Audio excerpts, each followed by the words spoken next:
Assalamualaikum warahmatullahi wabarakatuh. Selamat malam, salam sejahtera untuk kita semua. Selamat datang kami ucapkan kepada para peserta Membership GIS 2022 dengan tema Increase Your Potential Growth Investment yang diadakan oleh Galeri Investasi Syariah FEB UIN Jakarta. Alhamdulillah pada malam ini kita memasuki rangkaian kegiatan kedua dari Membership GIS 2022, yaitu Week 1 Sharing Session. Pada kesempatan kali ini, izinkan saya, Nafamila akan memandu rangkaian acara Week 1 Sharing Session ini, Minggu 22 Mei 2022. Saya akan membacakan beberapa peraturan selama acara berlangsung.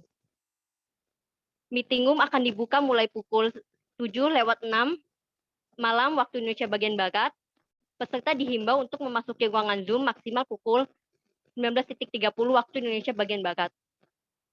Peserta diharapkan untuk rename akun pada saat memasuki ruangan Zoom dengan format sebagai berikut.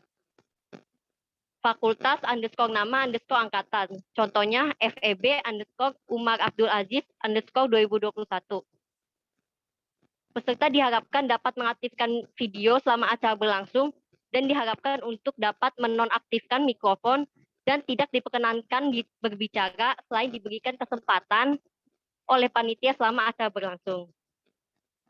Saat sesi tanya jawab, peserta dapat menyampaikan pertanyaan secara langsung dengan menggunakan fitur raise hand serta mengaktifkan mode suara setelah dipersilahkan, atau dapat mengetik pertanyaan secara langsung lewat fitur chat yang tersedia. Peserta wajib untuk mengisi link daftar hadir yang akan diberikan di akhir acara. Dan untuk para peserta diharapkan untuk screenshot acara hari ini sebagai salah satu syarat dalam keberhasilan mengisi link daftar hadir. Peserta diharapkan tidak keluar masuk meeting room, terkecuali apabila ada kendala koneksi jaringan internet. Dengan ini peserta dapat menginformasikan kendalanya kepada panitia. Baiklah, langsung saja kita mulai acara pada malam hari ini dengan membaca Bismillahirrahmanirrahim. Alhamdulillah, segala puji syukur kita panjatkan kehadirat Allah Subhanahu wa taala atas segala limpahan nikmat dan karunia-Nya sehingga kita bisa hadir pada acara hari ini dalam keadaan sehat walafiat, serta tak lupa kita sampaikan sholawat dan salam kepada Nabi Muhammad SAW, sang suri tauladan dalam semua aspek kehidupan. Sebelumnya, izinkan saya menyapa sekaligus memperkenalkan semua pihak yang telah menyukseskan acara pada malam hari ini. Yang terhormat, Wakil Dekan 3 Bidang Kemahasiswaan, Alumni dan Kerjasama, Profesor Dr. Muhammad Nuryanto Al-Arif, SE, MSI, CRE, CRP, CPF, AWP, CIB. Yang terhormat, Pembina Galeri Investasi Syariah FEB UIN Jakarta, Ibu Aini Masugoh, SEI, MM, dan Ibu RR Tini Anggraini, STMSI. Yang terhormat, Ketua Umum Galeri Investasi Syariah FEB UIN Jakarta, Kageza Diovanda, RTA, RSI, AWP. Alhamdulillah yang kesempatan pada malam hari ini akan berbagi ilmunya kepada kita semua. Dan Kak Budi Santoso selaku Presiden Nasional Asosiasi KSPM se-Indonesia yang akan menemani Kak Reza untuk mengisi materi pada malam hari ini. Serta yang saya banggakan seluruh panitia dan peserta webinar peserta Membership GIS 2022 pada malam hari ini. Selanjutnya, saya akan membacakan rangkaian acara Week 1 Sharing Session Membership GIS 2022 pada hari ini.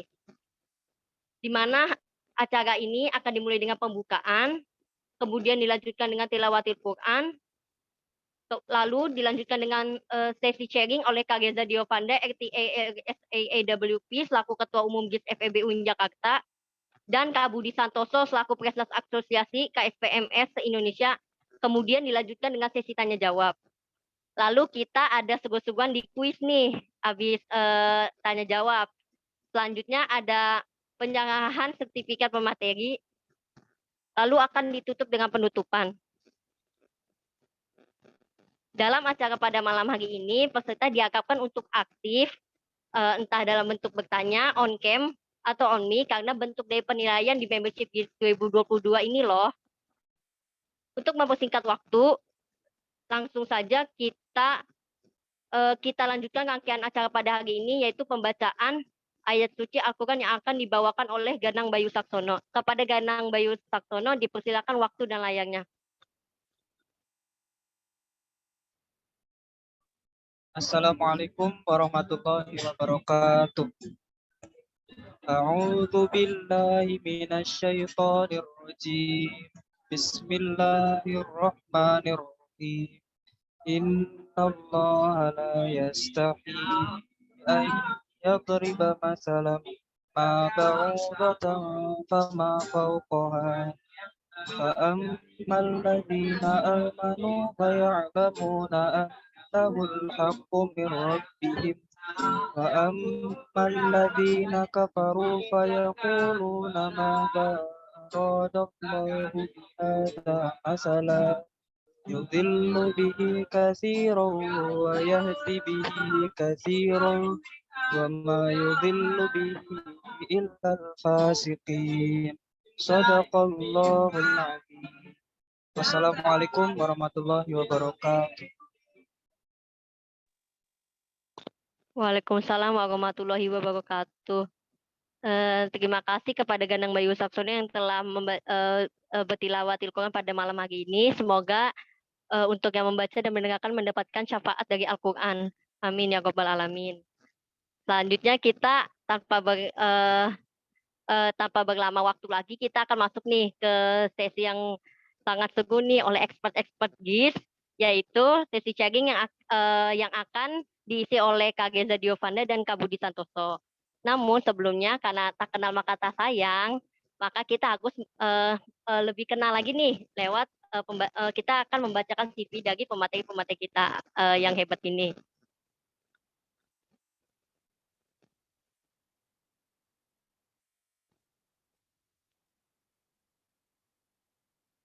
Kak Geza Diovanda merupakan Ketua Umum Galeri Investasi Syariah FEB UIN Jakarta periode 2021-2022. Edukasinya itu beliau merupakan mahasiswa manajemen angkatan 2019, lalu bersekolah di SMA 1 Tangerang Selatan. Beliau juga memiliki sertifikasi yang kita lihat dari namanya nih, ada Registered Technical Analysis RTA, Associated Wealth Planner AWP, dan juga Registered Securities Analyst RSA. Selain itu, Kak Geza ini juga aktif loh sebagai pemateri-pemateri di dalam berbagai acara. Seperti waktu itu yang pernah diadakan oleh Galeri Investasi Syariah di Instagramnya, yaitu Ngobrol Pintar Investasi, dan juga di Invest 101 Himahi UIN Jakarta pada tahun 2021, dan juga sebagai pernah juga menjadi Kepala Departemen Ekonomik dan Bisnis di HMPS Manajemen FEB UIN Jakarta. Nah, ada keahliannya itu ada yang pasti nih, technical analysis, personal finance, economic literasi, dan juga securities analyst. Kemudian berlanjut kepada pemateri kedua kita, yaitu Kak Budi Santoso. Kak Budi merupakan mahasiswa manajemen angkatan 2019 di UIN Syarif Hidayatullah Jakarta dan bersekolah SMA di SMA Negeri 33 Jakarta. Nah, Kak Budi ini sama seperti Kak Geza menjadi pemateri di beberapa kesempatan webinar. Kak Budi juga mempunyai sertifikat nih dari namanya Kak Budi Santoso AWP, yaitu Sertifikat Associated Wealth Planner.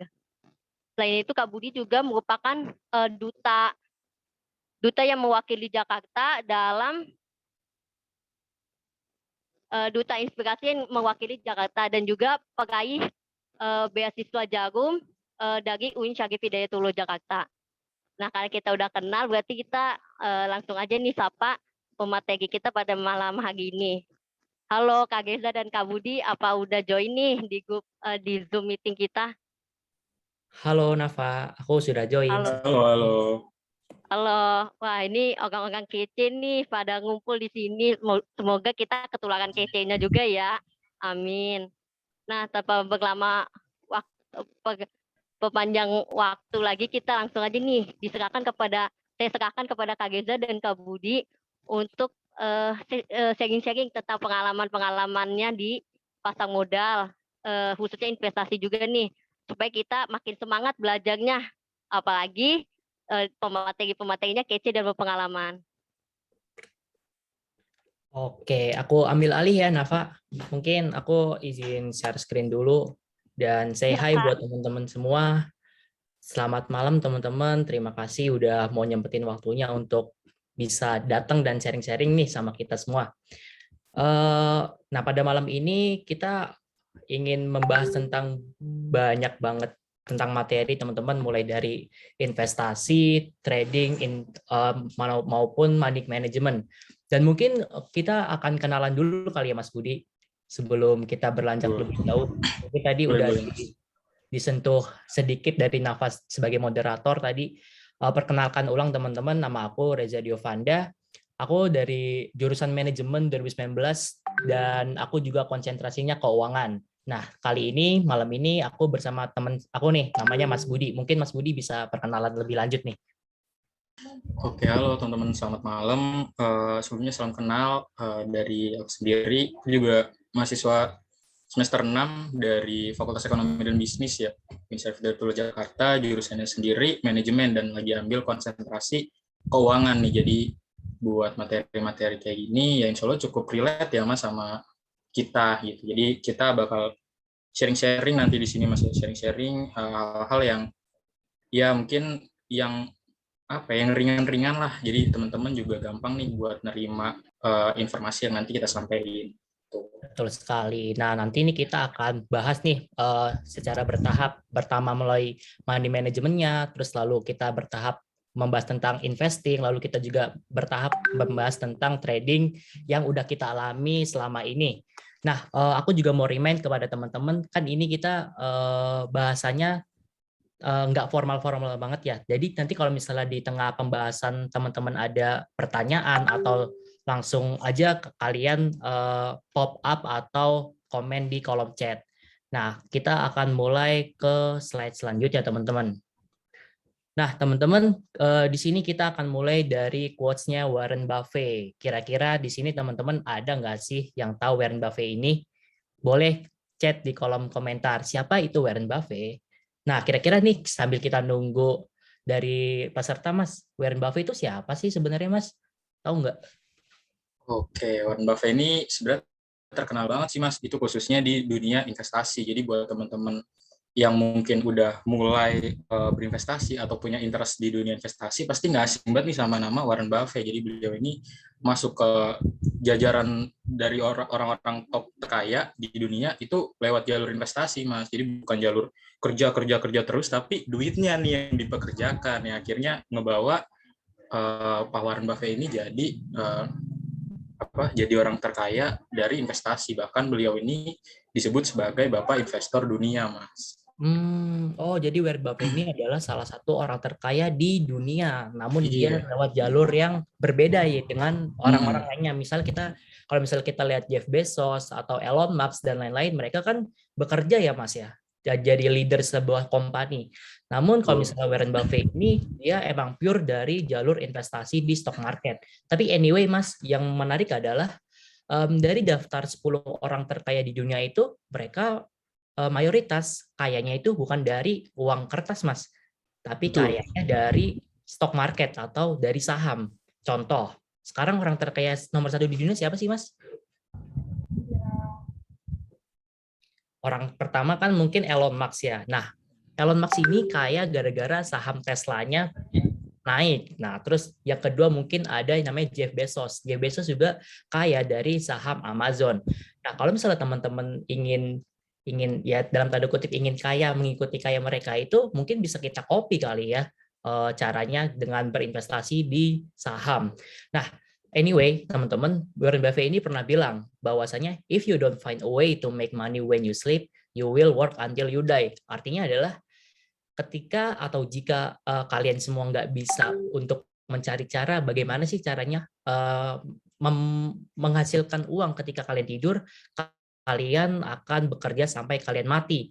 Nah, kira-kira nih Mas Budi kalau misalnya bekerja sampai umur 90 apa sampai mati enak nggak sih Mas Nggak kira-kira? enak Mas, dan nanti juga mungkin kita bahas sih Mas, sebenarnya kan ada tuh yang pasti umur-umur produktif untuk ya manusia itu masih kuat banget nih untuk bekerja, jadi nggak mungkin dong kita udah sampai 60 tahunan lebih, sampai 90 tahunan masih dipaksa harus kerja, itu nggak bisa. Harusnya kita udah bisa nikmatin masa tuanya kita Mas. Oh, bener banget, Mas. Jadi emang kita dalam tahap yang untuk mempersiapkan hari tua yang lebih baik dan lebih nyaman ya, Mas. Bener banget tuh. Tuh. Nah, kita akan bahas nih, teman-teman, bagaimana sih cara kita bisa menikmati hari tua dengan nyaman, dengan enak, dengan tenang, dan damai melalui aset-aset yang ada di instrumen investasi.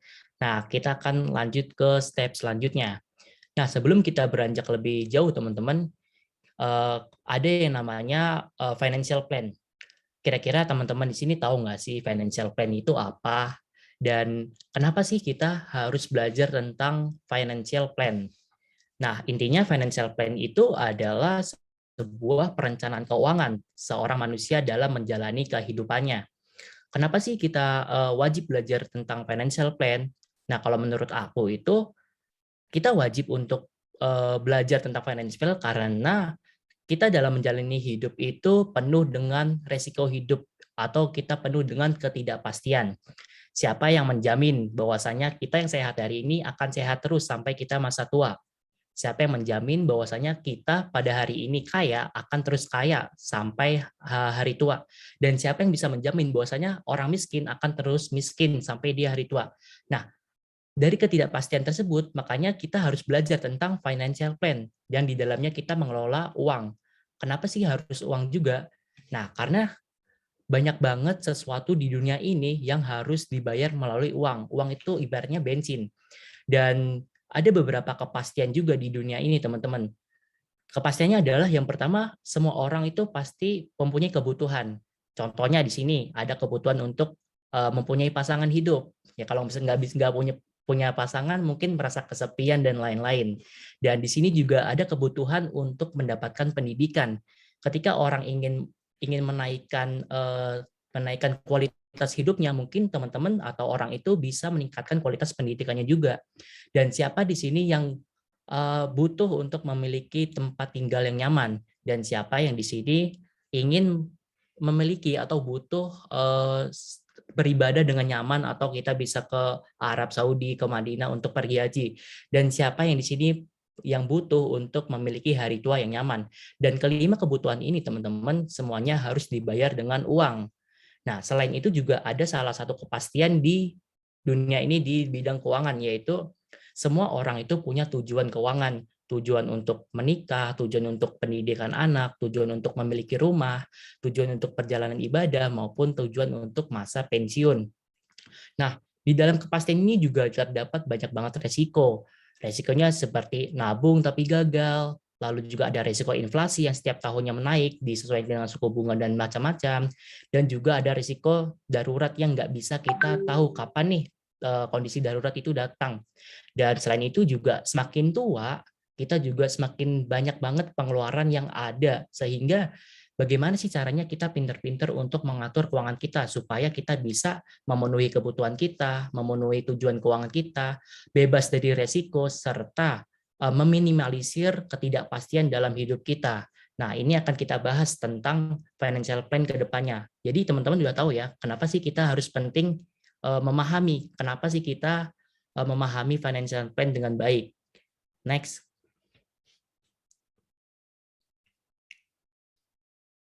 Nah, selanjutnya mungkin Mas Budi nih, tentang perjalanan kehidupan Mas. Boleh dijelaskan Mas?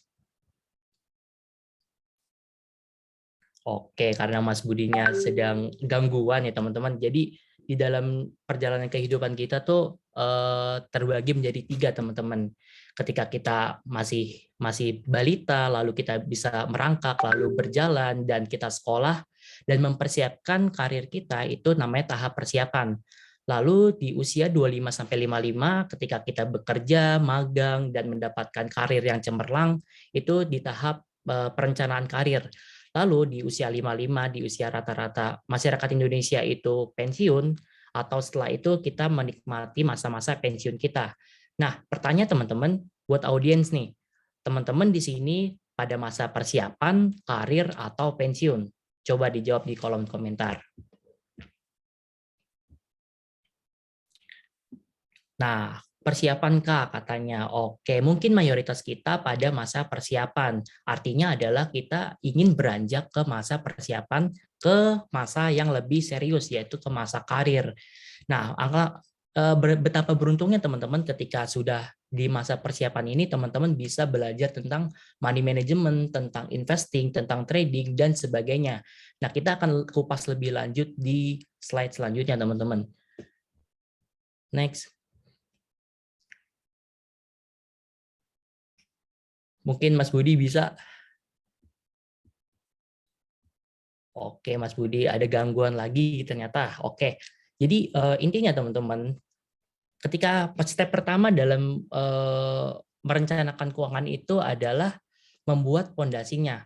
Nah, pondasi di dalam sini tuh seperti ketika kita membangun sebuah bangunan.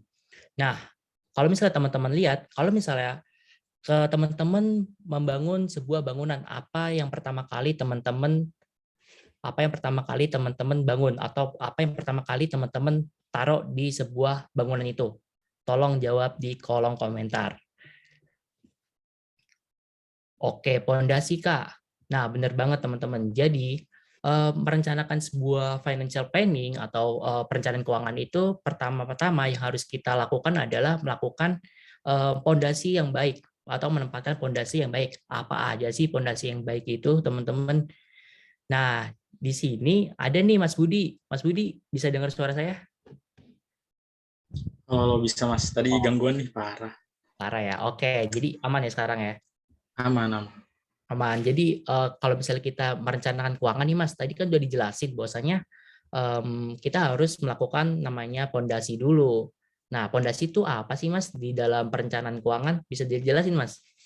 Oke, nah buat pondasi sendiri teman-teman, itu sebenarnya bisa dilihat nih kayak seperti piramida perencanaan keuangan. Yang artinya kalau kita bicara pondasi, pasti kan kita itu perlu bagian bawah perlu struktur yang kuat banget gitu. Jadi dari bawah itu diibaratin, misal kalau di sini kita bisa lihat itu kayak piramida perencanaan keuangan. Jadi dari bagian bawah tuh ya lebih besar gitu, sampai akhirnya ke atas tuh makin mengerucut. Jadi bagian bawah pondasinya tuh harus kuat banget nih teman-teman. Gitu kalau misal kita lihat di sini tuh ada misalnya cash flow, dana darurat, pinjaman, ada manajemen resiko. Nah ini tuh bagian dari keamanan keuangan. Jadi ya harus aman dulu dari segi keuangan gitu teman-teman. Nah ini kalau dari Mas Reja sendiri nih, ini kalau tadi kita bicara misal pondasi ya, artinya kan pondasi bawah kita juga mesti kuat nih, adanya cash flow, dana darurat, pinjaman, terus ada persiapan untuk manajemen resiko. Nah dari Mas Reja sendiri kira-kira udah siap belum sih Mas? Maksudnya kalau dari keamanan keuangan nih, ya event kita mungkin sebagai mahasiswa, mungkin kan kita ya sebenarnya ada dana-dana tabungan orang tua dan lain-lain, itu sebenarnya udah terarah belum sih Mas? Kalau dari Mas sendiri nih, kira-kira nerapin nggak sih dari piramida perencanaan keuangan ini? Oke, kalau misalnya aku pribadi Mas Budi, karena aku udah lumayan lama ya terjun di dunia keuangan, aku alhamdulillah udah nyiapin dana darurat. Tapi for your information teman-teman, aku mau jelasin nih cash flow, dana darurat, dan pinjaman. Artinya apa sih piramida keuangan ini? Kan berbentuknya segitiga sampai ngerucut ke atas ya teman-teman. Artinya gini, kalau misalnya teman-teman mau aman dalam perencanaan keuangan teman-teman itu harus memenuhi yang bagian bawah dulu, yang cash flow, dana darurat, dan pinjaman. Baru teman-teman bisa naik ke step selanjutnya, yaitu manajemen resiko. Langsung ke next selanjutnya, tujuan keuangan dan rencana pensiun. Jadi gini, apa yang dikatakan cash flow itu, jadi gini teman-teman, cash flow yang baik adalah ketika pemasukan teman-teman lebih besar daripada pengeluaran teman-teman. Misalnya, Muhammad Gatan punya pemasukan 10 juta per bulan, tapi dia nongkrong dan sebagainya, nonton bioskop itu 15 juta per bulan. Apakah itu dikatakan cash flow yang baik atau cash flow yang buruk? Coba teman-teman boleh nih tulis di kolom komentar. Bang. Nah, buruk. Oke, benar banget. Cash flow-nya buruk karena nanti dalam akuntansi itu akan minus jatuhnya. Nah, make sure bahwasanya ketika teman-teman pengen memasuki tujuan keuangan maupun manajemen risiko itu, make sure bahwasanya cash flow kalian harus baik dulu, baru kalian ngomongin tentang investasi, trading, dan sebagainya. Dan selain cash flow yang baik, juga teman-teman harus nyiapin dana darurat. Kira-kira nih Mas Budi, dana darurat kenapa sih harus dipersiapin? Oke, jadi kenapa pentingnya dana darurat tuh karena kita itu kan pasti selalu apa ya, dalam hidup tuh kan pasti selalu ada yang namanya risiko ya. Kita nggak pernah terlepas dari yang namanya risiko. Kadang dalam beberapa kondisi ada hal-hal yang kita nggak pengen itu terjadi, tapi hal itu harus terjadi gitu. Baik itu mungkin ada bencana alam, ada kehilangan, ada hal-hal lainnya. Jadi dana darurat ini tuh harus teman-teman siapin gitu. Jadi kalau tadi harus make sure bahwa cash flow itu harus ada, dana darurat ini sama pentingnya gitu. Jadi ketika kita ada di kondisi-kondisi darurat, make sure bahwa dana kita bisa kita cairkan gitu. Ada langsung nih dana darurat. Jadi ya dana dalam bentuk cash, misal di sini mungkin ada contoh rekening, nah itu harus ada gitu teman-teman. Jangan sampai teman-teman ada yang punya asetnya sebenarnya banyak tapi dananya nggak ada, misal dibangun kontrakan semua tapi nggak ada dana sama sekali nih. Jadi ketika teman-teman mungkin ternyata butuh aja nih untuk misal apa iuran, ada iuran sekolah misal anaknya, terus ya dibutuhin banget nih tapi dananya nggak ada, kan aneh gitu, kayak asetnya sebenarnya banyak tapi nggak punya pegangan dana sama sekali kayak gitu. Jadi cash flow sama dana darurat ini sebenarnya berhubungan sih Mas ya. Betul Mas. Jadi emang agak riskan ya ketika emang seluruh aset kita ditaruh ke satu instrumen, misalnya ke kontrakan semua. Kalau misalnya anak minta jajan, nanti gimana Mas? Masa dijual dulu kontrakannya, kan nggak lucu ya Mas? Nah, selain itu juga kita harus menyiapkan namanya pinjaman. Artinya apa sih teman-teman pinjaman? Jadi make sure bahwasannya kita nolin dulu nih pinjaman kita atau kredit kita tuh dinolin dulu kalau bisa. Karena siapa sih sini yang pernah ngutang dan terkejar-kejar oleh utang? Nggak enak namanya ngutang itu. Tapi nanti kita akan membahas lebih lanjut nih, ada yang namanya utang produktif maupun utang konsumtif. Nah, setelah itu baru nih kita udah keamanan keuangan, ketika cash flow-nya lancar, dana darurat ada, pinjaman nggak ada, kita mau trading, kita mau investing itu nyaman banget. Barulah kita masuk ke manajemen resiko maupun tujuan keuangan. Nah, kira-kira nih tujuan keuangan, di sini kan ada membeli rumah, pendidikan anak, dana liburan. Coba di sini teman-teman ada nggak sih tujuan teman-teman yang harus pakai uang? Coba tulis di kolom chat. Go, go, go, go. Nah, kalau Mas Budi sendiri, Mas, kira-kira tujuan yang belum terpenuhi apa nih, Mas? Tujuan yang belum terpenuhi itu banyak sebenarnya Mas. Kalau tujuan yang terpenuhi buat tujuan keuangan yaitu ada banyak deh Mas, beli rumah dan segala macamnya. Oke, Mas, ini di kolom komentar banyak banget Ini Mas. Ada lebih naik keren. haji, Naik haji, punya gor sendiri, beli Indomaret. Jadi punya gor sendiri. Jadi mungkin gini teman-teman, kita make sure bahwasanya ketika kita menabung-nabung aja, terus mau naik haji nih, kira-kira 60 juta, terus mau naik hajinya 1 tahun ke depan. Nah, make sure bahwasanya kalau misalnya 60 juta dibagi 12, berarti 5 juta per bulan. Nah, tapi pendapatan kita cuma 4 juta. Artinya kalau misalnya kita nabung-nabung doang, kita nggak bakalan sampai untuk memenuhi dana haji tersebut. Caranya gimana? Nah, caranya kita bisa berinvestasi di produk-produk keuangan ini. Bisa dari saham, surat utang, dan reksadana. Nah, nanti kita akan bahas nih lebih lanjut di next slide selanjutnya. Nah, setelah kita ada tujuan keuangan yang udah ada, kita juga ada namanya rencana pensiun. Nah, rencana pensiun ini biasanya lebih berorientasi pada meminimalisir resiko, bukan lagi gain lagi. Makanya di sini adanya peer-to-peer lending, surat hutang, bisnis, dan waralaba. Di situ tuh resikonya lebih rendah daripada saham dan sebagainya. Nah, di paling atas juga ada yang namanya waris dan hibah. Ketika emang kita udah pensiun, udah mau meninggal dan sebagainya, nah kita udah menyiapkan nih untuk memberi warisan dan hibah kepada anak-anak kita nanti. Tapi make sure teman-teman bahwasanya ketika kita udah meninggal atau tidak ada lagi di dunia ini, kita meninggalkan yang namanya ilmu ke anak-anak kita. Jadi teman-teman ada 2 keahlian menurut Robert Kiyosaki. Yang pertama itu ada keahlian untuk mencari duit. Yang kedua itu keahlian untuk mengelola duit.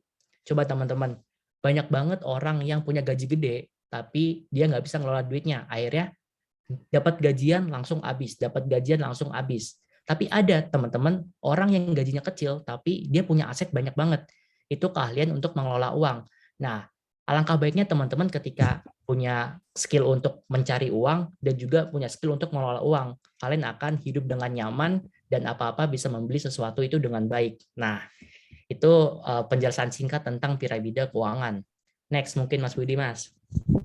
Oke, boleh. Nah, nih teman-teman, bahwa fakta di dalam kehidupan itu banyak biaya tentunya pastinya harus kita tanggung juga nih. Itu layaknya mengangkat keranjang nih kalau teman-teman lihat di sini. Dengan kita anggap bebatuan ini tuh ya biayanya gitu. Pasti banyak kan kebutuhan dan kepentingan tuh. Yang kita pasti mikirin rumah, pendidikan, kesehatan, biaya hidup, pensiun, terus tabungan investasinya, terus misal ada nanti kalau kita sudah bekerja gitu, kita sudah dewasa dan orang tua kita sudah usia lanjut, ya pasti kita juga mikirin bahwa ya orang tua kita ya jadi kita gitu kan yang biayain gitu, berbalik dari yang mungkin sebelumnya kita dibiayain jadi tanggungan kita gitu. Nah, ini ibaratnya nih teman-teman. Nah, mungkin boleh di next, Mas. Nah, lalu apa yang terjadi kalau keranjang biaya di keranjang biaya itu kita menurunkan satu tangan kita nih atau beristirahat sejenak, atau istilahnya dari semua tanggungan itu yang uang kita ngalir ke situ terus tiba-tiba ada kondisi misal kayak kemarin pandemi, itu kan banyak ya yang tiba-tiba kerjaannya diberhentikan, terus tiba-tiba mungkin ada yang akhirnya di PHK dan akhirnya nggak ada income lagi. Nah, itu di kondisi-kondisi yang kayak gitu ya bisa buyar pastinya teman-teman. Kalau kita terus hidup misal ngandelin gaji aja, misal kayak tadi kilaf banget buat feeling. Misal tadi Mas Reza bilang gitu kayak ada orang yang nggak pintar mengelola keuangan. Jadi gajinya sebenarnya gede teman-teman, bisa sampai 50 juta. Tapi mungkin karena kreditnya di mana-mana, dia kredit rumah, KPR, mobil, dan lain-lain. Jadi uang tuh terus kepake. Jadi tiap bulan tuh nggak ada yang kesisa. Paling mungkin dari 50 juta kesisa cuma 1 juta, 2 juta untuk ditabung. Nah, itu bahaya teman-teman. Sehingga apa nih? Boleh next. Nah, sehingga kita perlu nih memasang pilar keuangan atau income protection di kedua sisi. Jadi ketika tiba-tiba kita ada di kondisi yang income kita terhenti, income kita terputus, atau pendapatan yang lagi nggak ada, nah di situ kita punya income protection. Ada di mana aset kita itu tetap menghasilkan uang kembali untuk kita gitu. Jadi tanpa kita bekerja pun di kondisi yang mungkin tidak menentu tuh ada gitu loh, tetap ada income protection-nya gitu teman-teman. Nah, kita lanjut. Di sini kita punya ada financial stage. Di sini ada tiga tahapan. Yang pertama yaitu adalah seseorang yang ya mereka itu dapat income-nya dari bekerja gitu atau man at works. Gitu. Ini mungkin banyak gitu yang kita lagi di tahap ini atau mungkin belum bekerja. Gitu. Lalu ada yang di tahap kedua itu ada man and money at work. Jadi di tahap ini adalah kita gitu nanti bekerja dan uang kita juga kita pekerjakan gitu untuk menghasilkan uang lainnya gitu. Nah, yang ketiga adalah tahapan atau tingkat yang kita impikan pasti kita pernah mikir nggak sih kayak kalau dibilang misal kalau kita dulu belajar bisnis itu di bisnis juga pasti ada tahapan paling atasnya dibilang di mana kalian tinggal engkang kaki aja income-nya ada terus gitu. Jadi udah dikelola sama yang lainnya. Nah, itu sama kalau di bahasa finansialnya kita bahasnya ya money at work-nya. Jadi membiarkan uang yang bekerja untuk kita. Nggak kita lagi yang bekerja untuk uang. Nah, sekarang coba ngetes teman-teman itu maunya yang seperti apa sih nanti di masa depan gitu. Apakah teman-teman mau terus bekerja untuk mendapatkan uang atau teman-teman saya kerja, uang juga kerja deh. Atau teman-teman berharap bahwa teman-teman bisa nanti di tahap ketiga nih biar uang aja deh yang bekerja, saya nggak usah kerja, saya ngapain saya mancing aja terus, main bulu tangkis terus gitu. Sama main karambol ya Mas ya? Iya, sama main karambol sama temen. Iya, yang kalah dicoret bedak gitu kan. Tuh, money at work Bang, katanya gitu. Money at work. Pasti sih, harapannya pasti tentunya membiarkan uang yang bekerja untuk kita, walaupun mungkin di dalam beberapa kondisi pasti, ya namanya kalau di sini kan kita bahas ini tahapan ya Mas ya, jadi nggak mungkin ujuk-ujuk kita bisa langsung money at work gitu, pasti kita perlu ngalamin tahapannya untuk kita yang harus bekerja, tapi gimana caranya di tahap ke-1 ini kita nggak stagnan nih teman-teman. Jadi nggak stagnan di ke-1 aja, tapi dari mulai kita masuk ke tahap ke-1 pun atau man at work, kita udah bisa loh sebenarnya membiarkan uang itu juga bekerja untuk kita. Jadi selaras gitu. Sama-sama kita bekerja, uang juga bekerja untuk kita. Kayak gitu. Nah, caranya gimana? Next slide. Nah, Caranya itu dengan berinvestasi, teman-teman. Mungkin teman-teman apa ya, sering banget dengar kata investasi, investasi, investasi gitu. Sebenarnya investasi apa sih, teman-teman?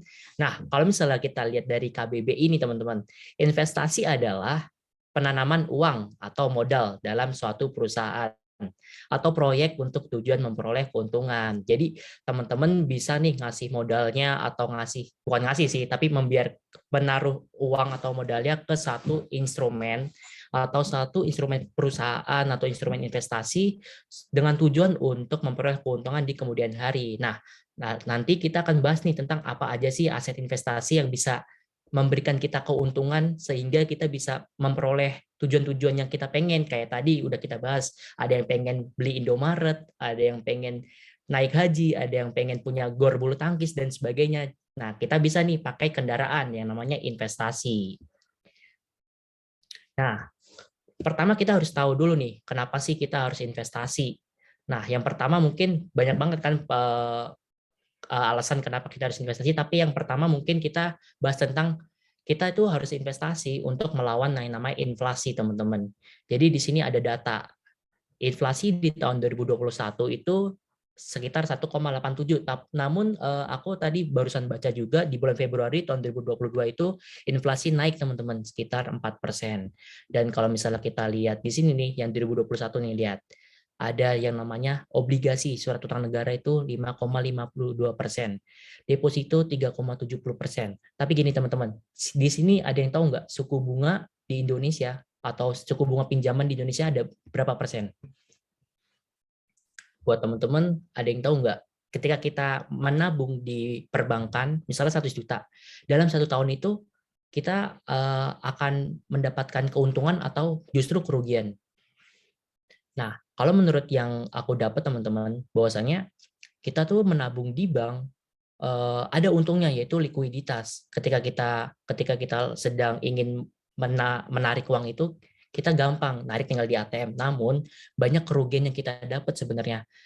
Ketika kita punya uang, kita transaksi ke bank lain, kita dipotong 6.500. Lalu kita juga dipotong fee per bulan. Lalu kita juga dipotong fee transaksi dan sebagainya, administrasi dan sebagainya. Nah, di situ kita udah rugi dari perbankannya, dan di situ juga kita kalah nih sama inflasi. Jadi itu inflasi adalah kenaikan harga barang di pasaran. Misalnya Indomie dulu harganya 1.500, sekarang nggak dapat, teman-teman. Sekarang itu Indomie harganya 3.000 atau 2,5 paling murah. Nah, yang tadinya kita 1.500 dapat satu, sekarang kita harus 2 kali lipat membeli Indomie itu di harga 3.000. Nah, makanya di sini teman-teman harus tahu dan harus paham bahwasanya kalau kita nabung-nabung doang, emangnya menguntungkan? Jawabannya, nah teman-teman jawab sendiri, emangnya menguntungkan? Nah, di sini teman-teman bisa ngeliat nih, di kinerja di tahun 2021, ada yang ID small caps, ini adalah saham-saham dengan kapitalisasi kecil, JCI, obligasi 5%. Pertanyaan gini, teman-teman, ketika bunga obligasi 5% dan dikurangin sama inflasi 1,87%, artinya masih ada gain sekitar 3%. Nah, di situ kita masih untung 3% ketika kita berinvestasi di obligasi. Dan kalau misalnya kita berinvestasi di deposito, kita akan gain sekitar 1,5% juga. Artinya kita nggak rugi-rugi amat lah daripada kita menabung, nggak ada gainnya, tergerus inflasi, tergerus fee administrasi, tergerus fee transaksi dan sebagainya, yang tadinya kita mau naik haji, nggak jadi karena diambilin mulu sama perbankan. Nah, di sini kita harus tahu nih, apa aja nih produk-produknya. Next. Nah, mungkin Mas Budi nih boleh nih instrumen investasi yang bisa kita pakai, Mas, untuk melawan inflasi itu apa aja sih? Boleh. Oke, Mas. Nah, ini buat instrumen investasi mungkin jelasin yang atas dulu kali ya. Ini kita pasti kenal ada yang namanya deposito bank. Nah, di mana keuntungannya itu pastinya ya jelas gitu kan. Pasti kalau teman-teman pernah main misal ke bank gitu, itu biasanya nanti dia punya misal ada screen atau ada misal lembarannya, itu pasti ada tuh bunga deposito yang ditawarkan saat itu berada di angka berapa gitu untuk per tahunnya kayak gitu.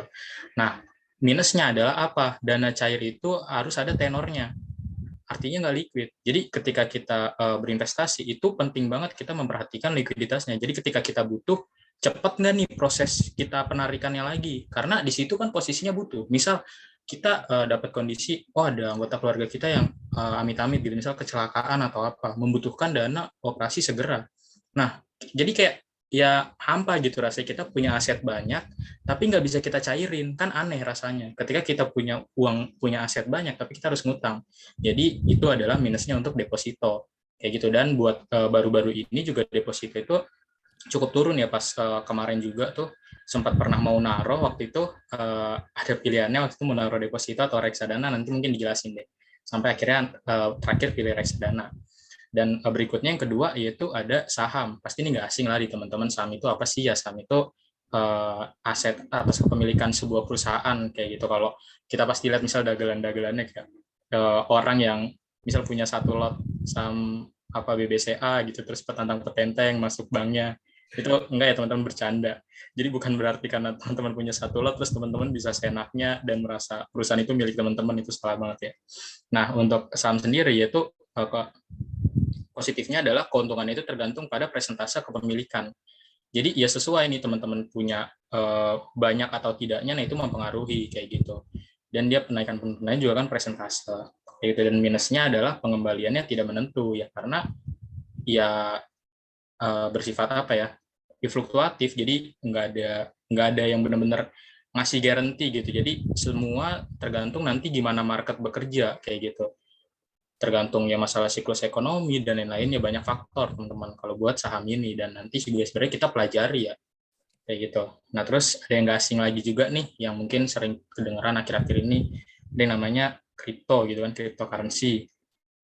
Ya positifnya apa, yaitu beli murah dengan ekspektasi jual mahal gitu. Dan di kripto ini juga kan dia nggak ada batasan tuh, jadi bisa sehari naik berapa ratus persen, ya ruginya juga bisa gitu kan. Nah, minusnya adalah ya ini resiko sulit diprediksi gitu teman-teman. Jadi sekalinya jatuh bisa jatuh banget gitu kan, bisa misalnya ada istilah rug dan segala macamnya gitu.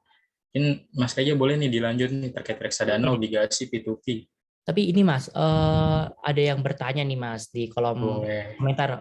FEB Iqbal 2021, tapi dia mau on mic Mas katanya. Boleh nih langsung. Boleh, Iya, boleh. biar seru nih. Oke, Iqbal dipersilakan Bal. Mau nanya apa Bal? Ini sih Bang mau nanya. Ini kan Bang ada dua hal nih. Yang pertama saham sama cryptocurrency. Kalau saham itu kan baru-baru ini gue lihat video tuh kalau misalnya kita bisa investasi ke saham di Amerika. Nah, menurut Abang nih buat saham dulu ya, nanti ada lagi kripto.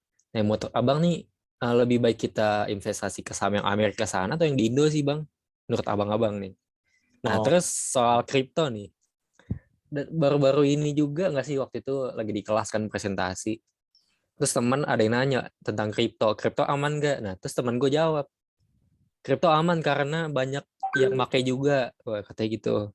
Dan katanya banyak juga nih di luar sana yang mendukung gitu. Terus yang gue mau tanya ini kan tadi Bang Budi sempat ngomong kan, Bang Budi atau Bang Reja tadi ngomong Rakpul. Nah, Rakpul ya.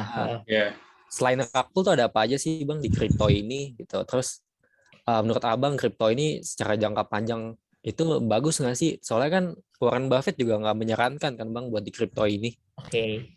Gitu. Mantap. Udah Bang? Masih. Udah.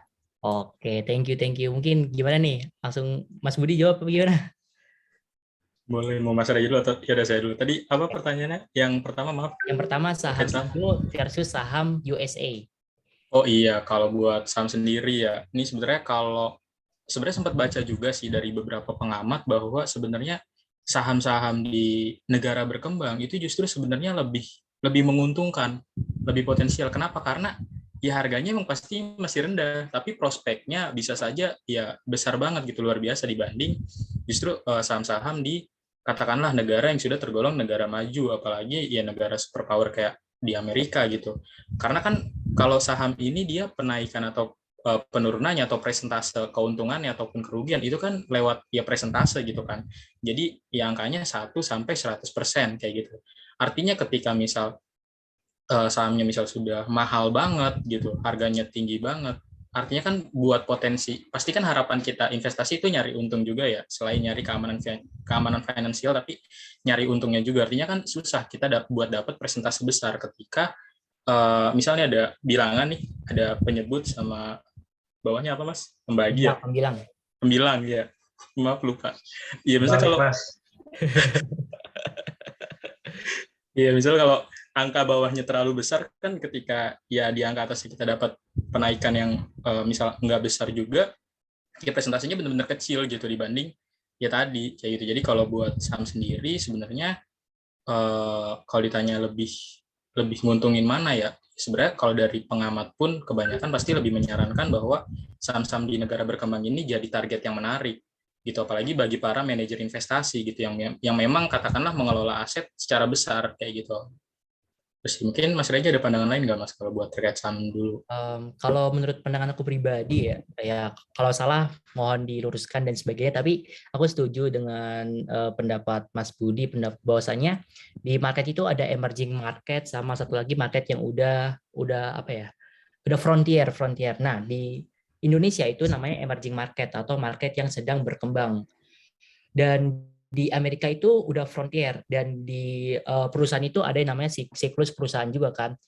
Bayangin perusahaan mana yang bisa bertahan selama 200 tahun atau 100 tahun lamanya. Pasti ada di mana titik perusahaan itu mencapai titik puncaknya lalu turun lagi. Nah, di Amerika sendiri menurut yang aku pelajari juga kayak saham-saham Apple, saham Microsoft dan sebagainya itu mereka udah dalam titik di mana udah tinggi-tingginya gitu. Apalagi saham Apple itu di bulan Januari kemarin tercatat sebagai saham dengan kapitalisasi pasar terbesar di dunia. Jadi gini teman-teman, ketika teman-teman udah ngelihat bahwasanya udah all time high nih, teman-teman takut atau greedy lagi? Mayoritas pasti teman-teman pada takut jatuh. Nah, maka dari itu ya menurut aku lebih baik prefer teman-teman beli ke saham Indonesia. Selain itu juga yang ngapain teman-teman memajukan perusahaan luar negeri. Kita memajukan perusahaan Indonesia aja dulu gitu kan, biar kita juga terkena dampaknya dan sebagainya. Lalu apalagi ya, mungkin itu sih Mas. Yang pertama dari segi marketnya, dan kedua dari segi nasionalisnya lah Mas, menurut aku gitu. Dan mungkin pertanyaan kedua Mas tadi Mas, kedua, kripto aman nggak sih, dan untuk jangka panjang bagaimana? Aduh, oke, mungkin dari aku dulu kali ya. Kalau menurut aku untuk kripto ini dibuat kalau nggak salah ya, dibuat itu dikarenakan ketidakpuasan para orang-orang yang apa ya, memprotes ke suatu sistem yang dikelola oleh perbankan. Jadi gini teman-teman, ketika kita melakukan suatu transaksi di perbankan itu, kita nggak peer to peer, tapi perbankan itu jadi pihak diantara atau middleman. Misalnya nih, gue mau transfer ke Mas Budi, nggak bisa kan gue langsung ke Mas Budi, gue harus ke perbankan terlebih dahulu. Artinya perbankan itu minta duit juga, minta fee dari transaksi gue sama Budi. Nah, maka dari itu di Jepang dibuatlah namanya Bitcoin pertama, cryptocurrency. Jadi transaksinya adalah peer to peer. Jadi ketika gue mau transaksi, gue akan langsung ke Mas Budi tanpa ada pihak ketiganya. Nah, itu sangat apa ya, sangat menjual mimpi di masa depan. Namun untuk sekarang, kenapa banyak rug pull dan sebagainya? Menurut gue tuh dikarenakan proses untuk membuat sebuah koin itu terlalu gampang. Contoh, minimal untuk membuat koin itu kalau nggak salah 15 Ethereum. Kalau misalnya sekarang Ethereum itu 5 juta, 15 Ethereum artinya 75 juta. Dengan kalian punya modal 75 juta, kalian udah punya koin kripto. Kan itu kayak gampang banget. Terus kalian nanti bisa tulis, oh koin kripto ini akan digunakan untuk games ini, untuk games ini, untuk games ini. Nah, dari kemudahan tersebut, orang-orang mencari sebuah opportunity untuk melakukan kejahatan. Misalnya, ketika kalian punya mayoritas koin kripto itu, ketika banyak yang ngebeli, tapi kalian tetap punya prioritas di situ, misalnya 100%. Ketika kalian jual, itu disebut rug pull. Nah, itu orang-orang pada jahatnya di situ. Makanya kripto ini sebenarnya menjual mimpinya bagus. Cuman pada saat ini legalitas, sistem, dan sebagainya itu belum tertata dengan rapi. Meskipun emang di Indonesia sendiri, kripto itu sudah dilegalisasi oleh Bapepti atau Kementerian Perdagangan dan sebagainya. Jadi kalau menurut aku sih, nitip sendal aja sih, Bal. Nitip sendal artinya kayak, ya udahlah kita nitip sendal doang kan, bukan sepatu, nitip aja seberapa persen dari dana kita untuk ngikut di kripto. Seenggaknya kalau misalnya kripto ini benar-benar naik di beberapa tahun ke depan, kita kecipratan keuntungannya. Tapi kalau misalnya kita rugi, ya udah kita cuma nitip sendal kok, bukan sepatu. Menurut aku gitu, Bang. Mungkin ada tambahan dari Mas Budi. Mas, sebenarnya udah banyak sih, udah dijelasin juga cukup. Jadi mungkin ini sekalian ngingetin aja kali ya ke teman-teman. Berarti kan dari tadi mungkin apa yang udah disampaikan Mas Reja terkait buat jawab pertanyaannya Mas Iqbal nih, berarti ada poin penting beberapa yang kita tangkap, yaitu apa? Dari legalitasnya harus jelas. Gitu. Jadi dalam memilih instrumen investasi berarti kita harus perhatiin juga legalitasnya.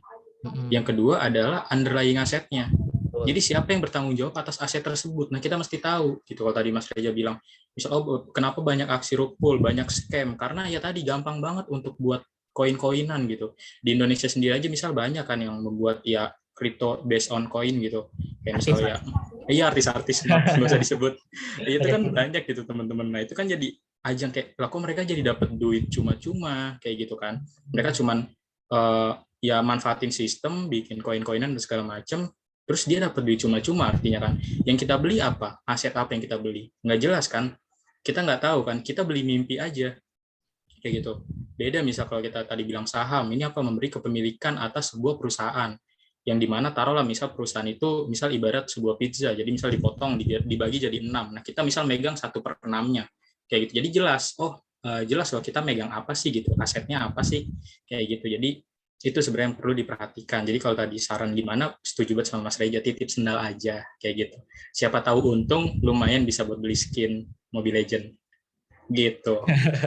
Oke, keren. Oke, thank you nih Iqbal atas. ada yang ini angkat tangan. Terima kasih, Bang. Oke, thank you Iqbal. Oke, Muhammad Gatan. Tes suara gue masuk nggak, Bang? Masuk. Masuk ya. Izin nanya nih Bang, terkait kemarin belum beberapa lama ini kan sempat viral ya Bang ya, tentang NFT gitu ya. Kan kalau yang gue nggak salah baca artikel, NFT ini kan juga salah satu bentuk investasi dalam bentuk cryptocurrency ya. Dan yang jadi pertanyaan gue adalah, menurut Bang Budi dan juga Bang Reza nih, untuk kalangan orang-orang berduit yang duitnya banyak lah, pokoknya itu termasuk worth it gak sih Bang, hal-hal kayak gitu dijadiin investasi? Dan satu lagi pertanyaan gue, buat NFT ini, cara nilai dari NFT ini naik sendiri itu gimana ya Bang? Terima kasih Bang. Oke, kalau misalnya aku pribadi Mas Budi, aku nggak terlalu ngerti tentang NFT ya. Oke. Mas Budi nih. Oke, boleh. Mungkin jelasin sedikit kali ya. Misal tadi dibilang, misal kalau orang-orang yang katakanlah tergolong misal big fund gitu, orang-orang yang punya duit banyak, yang asetnya banyak, kayak perlu nggak sih interest terhadap ginian? Sebenarnya hal itu tuh tergantung ya teman-teman. Maksudnya tergantung tuh kalau kita misal ngomongin mungkin orang-orang yang punya duit banyak dan segala macam ya, itu bentuk investasinya macam-macam gitu teman-teman. Misal bahkan bisa kayak sebuah lukisan ataupun hal-hal yang memang mungkin permintaannya itu bakal tinggi kayak gitu. Jadi kalau tadi ditanya juga pertanyaan selanjutnya, gimana sih skemanya kenapa NFT itu misal bisa harganya tinggi? Yaitu sama kayak tadi gitu, adalah karena permintaannya yang memang meningkat gitu akan hal tersebut. Jadi tetap hukum ekonomi lah, hukum permintaan dan penawaran kayak gitu. Kenapa asetnya itu bisa naik, bisa tinggi kayak gitu. Dan ya teman-teman perlu tahu juga gitu dark side-nya ya terkait apapun itulah masalah siklus ekonomi, bahwa mereka yang mungkin punya aset banyak itu selalu punya cara untuk hal tersebut gitu. Misal kalau tadi bahas NFT itu banyak proyeknya gitu, ada beberapa skema yang gue kenal seperti kayak gini.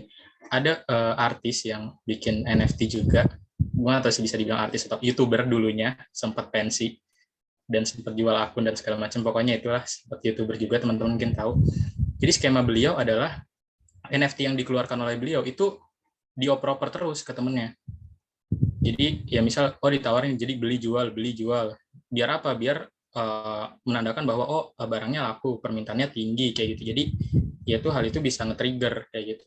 Jadi kalau buat tadi misal orang-orang yang big fan banget buat buat ngoleksi gituan, kayaknya enggak sih, karena itu musiman aja kan. Dan kayak sekarang lihat aja tuh udah sepi gitu. Kalau kita lihat yang Mas Ghazali itu itu juga udah turun gitu sekarang. Sama kayak kalau teman-teman lihat pas pandemi deh, itu ada apa tuh, daun yang bolong-bolong gitu. Mas ikan cupang.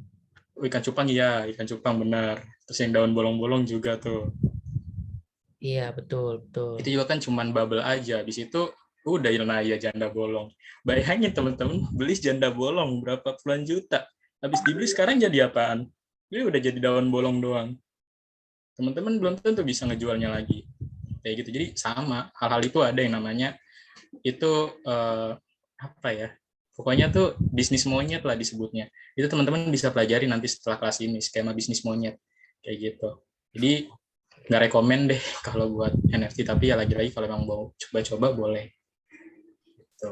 Oke, thank you Mas Budi. Jadi gitu ya Mas Gatan tentang pandangan ya. Ini bukan Ya, sesuatu thank you yang Mas Budi. Iya, bukan yang sesuatu udah pasti. benar-benar Iya, pasti bener-bener bener ini gitu. pandangan doang ya. Pandangan aja. Oke, Mas Budi, ini ada beberapa pertanyaan. Kita lanjut dulu apa gimana nih enaknya? Apa langsung jawab aja? Mungkin Untuk sambil yang lanjut. trading kita di belakang kali ya, kita bahas trading. Iya, karena yang trading di belakang nanti biar sekalian enak kali ya bahasnya. Oke, mungkin dari Raihan dulu kali ya. Izin bertanya Bang Reza dan Bang Budi, sebagai mahasiswa terkadang ada saja pengeluaran yang di luar dugaan. Seperti beli barang kebutuhan untuk kuliah dan barang-barang yang harus dibeli untuk kebutuhan kita. Nah, kira-kira solusi yang harus saya lakukan seperti apa ya Bang? Terima kasih. Oke, sebenarnya aku pengen highlight kalimat di bawah ini nih. Seperti beli barang kebutuhan untuk kuliah dan barang-barang yang harus dibeli untuk kebutuhan kita. Artinya, kamu membeli sebuah kebutuhan. Kalau misalnya kamu membeli sebuah kebutuhan, kamu harusnya bisa mengalokasikan dana sebelum ketika kamu udah dapat duitnya. Jadi bisa bedakan ya antara namanya keinginan sama kebutuhan. Artinya kalau kebutuhan kamu udah bisa nge-planning nih, oh kebutuhan gue apa aja nih? Kira-kira untuk kuliah dan apa sih kebutuhan gue untuk makan dan minum dan sebagainya. Jadi kalau misalnya saran dari aku, kalau misalnya itu kebutuhan dalam tanda kutip, kamu harusnya udah bisa notice atau udah bisa remind di awal pas kamu dapat uang atau income, kebutuhan harus ditulis nih secara detail dan itu harus disesuaikan sama income kamu. Tapi kalau misalnya kamu ini keinginan yang dibeli, sarannya adalah ya udah kalau misalnya keinginan tapi nggak punya duit, turunkan gaya hidup kamu gitu. Kalau misalnya teman-teman tetap maksa ketika nggak punya duit tapi tetap maksa melakukan atau membeli sebuah keinginan, nanti teman-teman bakalan susah sendiri. Nanti ujung-ujungnya bakalan pinjaman online, pinjam teman, pinjam sana sini, nanti nggak bakalan selesai kalau misalnya teman-teman nggak bisa menyesuaikan antara income sama dengan lifestyle. Mungkin kayak gitu Mas Bud dari aku. Mungkin Mas Bud bisa nambahin. Sebenarnya cukup sih tadi jawaban dari Mas Kaija. Oke, thank you, thank you. Mungkin kita lanjut dulu kali ya Mas. Boleh. Ya, itu.